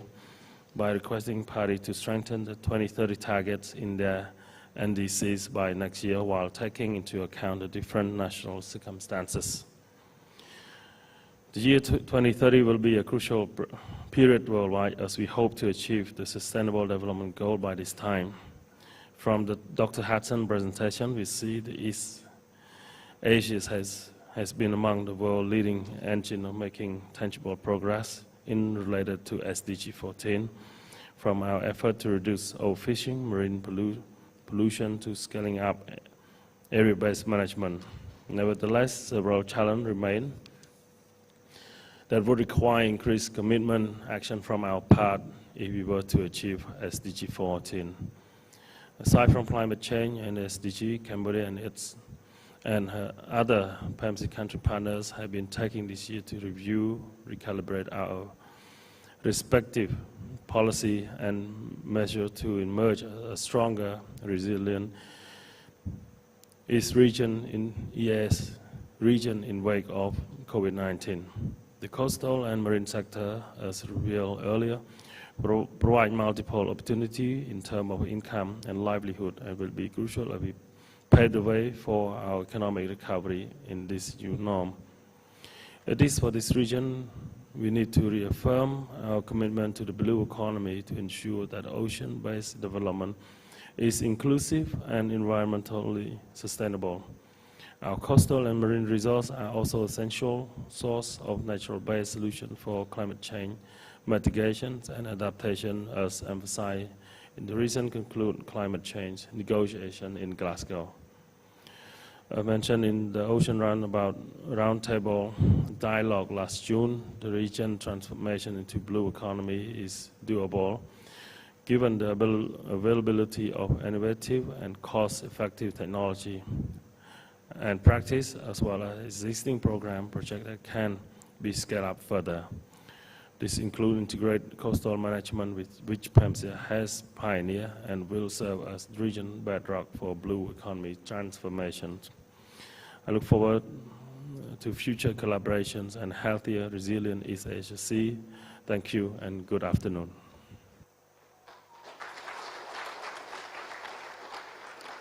Thank you very much, for your meaningful speech, Your Excellency Minister. Thank you all for your support and to the Royal Government of Cambodia for hosting this year EAS Congress. Thank you very much, Anita. And there you have it, ladies and gentlemen. On behalf of the Royal Government of Cambodia and the PEMC Resource Facility, we would like to once again thank all of our guests and participants to the 2021 East Agencies Congress. Also, please note that there will be a partnership night starting at 4:30 p.m. Cambodia time and the Ministerial Forum tomorrow at 9 a.m. also Cambodia time. And what will the audience expect for tonight and tomorrow, Midzi? Well, Anita, for tonight, for pre-selected individuals, we will have the launch of the PEMC story, which chronicles the journey of the partnership since it started as a regional marine pollution project to becoming a regional coordinating mechanism for helping ensure the sustainable development of the seas of East Asia. We will be graced with the presence of Dr. Chua Tia Eng, PEMC Chair Emeritus and United Nations Development Program Philippines Resident Representative Selva Ramachandran, and hopefully many of PEMC's family and friends for a virtual reunion. Tomorrow, on the other hand, we will have 11 country partners sign a ministerial declaration that reaffirms their strong commitment to promote the sustainable ocean development agenda in the region. So a lot of exciting things are coming up to promote healthy ocean people and economies in the region. For more information on the 2021 East Agencies Congress, such as the proceedings or recordings of completed events, please check our website at eascongress2021.pemc.org. You can also follow and like PEMC on Facebook, Twitter, or LinkedIn. We'd also like to thank our sponsors, the Ministry of Natural Resources of China, Ministry of Environment and Forestry of Indonesia, Ministry of Land, Infrastructure, Transport, and Tourism of Japan, Department of Environment and Natural Resources of the Philippines, Ministry of Oceans and Fisheries of the Republic of Korea, Ministry of Sustainability and the Environment Singapore, ASEAN-Norwegian Cooperation Project on Local Capacity Building for Reducing Plastic Pollution in the ASEAN region,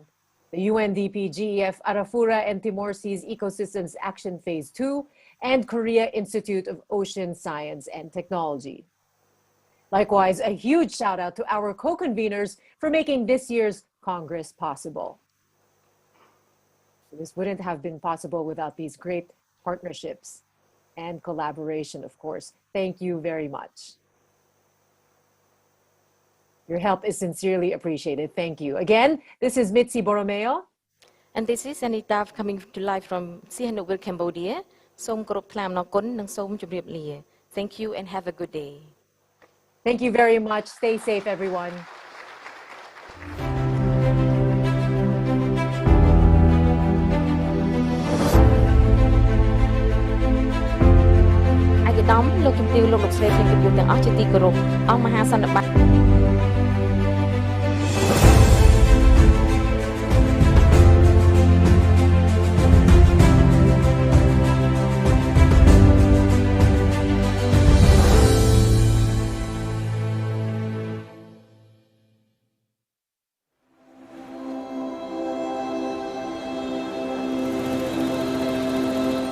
ព្រះរាជាណាចក្រកម្ពុជាមានតំបន់ឆ្នេរសមុទ្រប្រវែង440គីឡូម៉ែត្រដែលមានជាយទ្វីបទូលាយដែលផ្ដល់ភាពងាយស្រួលដល់ការធ្វើនាវាចរនិងសម្បូរទៅដោយធនធានជលផលដ៏សម្បូរបែប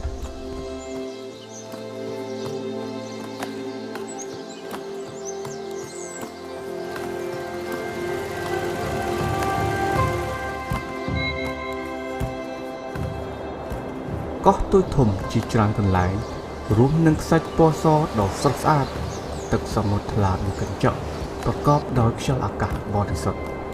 ដែលជាគោលដៅទេសចរណ៍ដ៏ល្អប្រណិតនិងគួរឲ្យទាក់ទាញ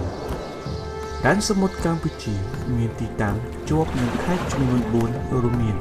ខេត្តកំពតខេត្តកែបខេត្តកោះកុងនិងខេត្តព្រះសីហនុខេត្តកំពតមានទីតាំងស្ថិតនៅប៉ែកខាងត្បូងនៃប្រទេសកម្ពុជាមានព្រំប្រទល់ឆ្នេរសមុទ្រប្រវែង67គីឡូម៉ែត្រនិងមានចំនួនប្រជាជនរស់នៅប្រមាណ6សែននាក់ខេត្តកំពតបានក្លាយជាទីតាំងដ៏ល្បីល្បាញយ៉ាងឆាប់រហ័ស សម្រាប់ភ្ញៀវទេសចរជាតិនិងអន្តរជាតិរួមមានសក្តានុពលវប្បធម៌ធម្មជាតិនិងចំណុចទាក់ទាញដ៏គួរឲ្យចាប់អារម្មណ៍ជាច្រើនសម្រាប់វិស័យទេសចរជាទីក្រុងតាមមាត់ព្រៃទឹកសាបអមដោយព្រៃកោងកាងដ៏ស្រស់ស្អាតប្រមាណ 1966 ហិកតារួមជាមួយនឹងសំណង់អគារស្ថាបត្យកម្មអាណានិគមនិងរបាំងធម្មជាតិនៃភ្នំគឺជាទេសភាពមួយដ៏សែនមនោរម្យនិងកម្ររកបានខេត្តកែបគឺជាខេត្តជាប់មាត់សមុទ្រមួយដ៏តូចបំផុតរបស់ប្រទេសកម្ពុជាគ្របដណ្ដប់លើផ្ទៃដីប្រមាណ 336 គីឡូម៉ែត្រការ៉េនិងមានឆ្នេរសមុទ្រ 16 គីឡូម៉ែត្រដែលមានប្រជាជនរស់នៅចំនួនប្រមាណ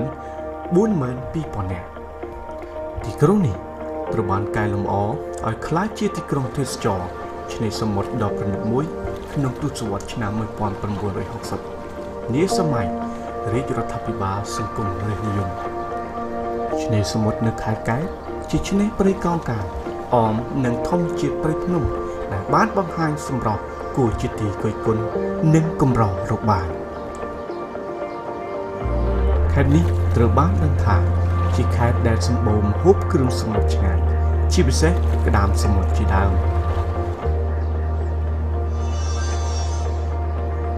ខេត្តកោះកុងស្ថិតនៅប៉ែកនិរតីបំផុតនៃប្រទេសកម្ពុជាដែលមានឆ្នេរសមុទ្រសរុប 215 គីឡូម៉ែត្រស្មើនឹងជាង 50% នៃឆ្នេរសមុទ្ររបស់ប្រទេសកម្ពុជាទាំងមូលខេត្តនេះមានសក្តានុពលធនធានធម្មជាតិនិងជីវៈចម្រុះដ៏សម្បូរបែបរួមនឹងកោះជាច្រើនចំនួន 43 កោះនិងមានប្រជាជនរស់នៅប្រមាណ 125,000 នាក់ខេត្តកោះកុងជាខេត្តដែលមានព្រៃកោងកាងច្រើនជាងគេក្នុងចំណោមខេត្តជាប់មាត់សមុទ្រទាំង 4 របស់ប្រទេសកម្ពុជាដែលមានទំហំប្រមាណ 46,529 ហិកតា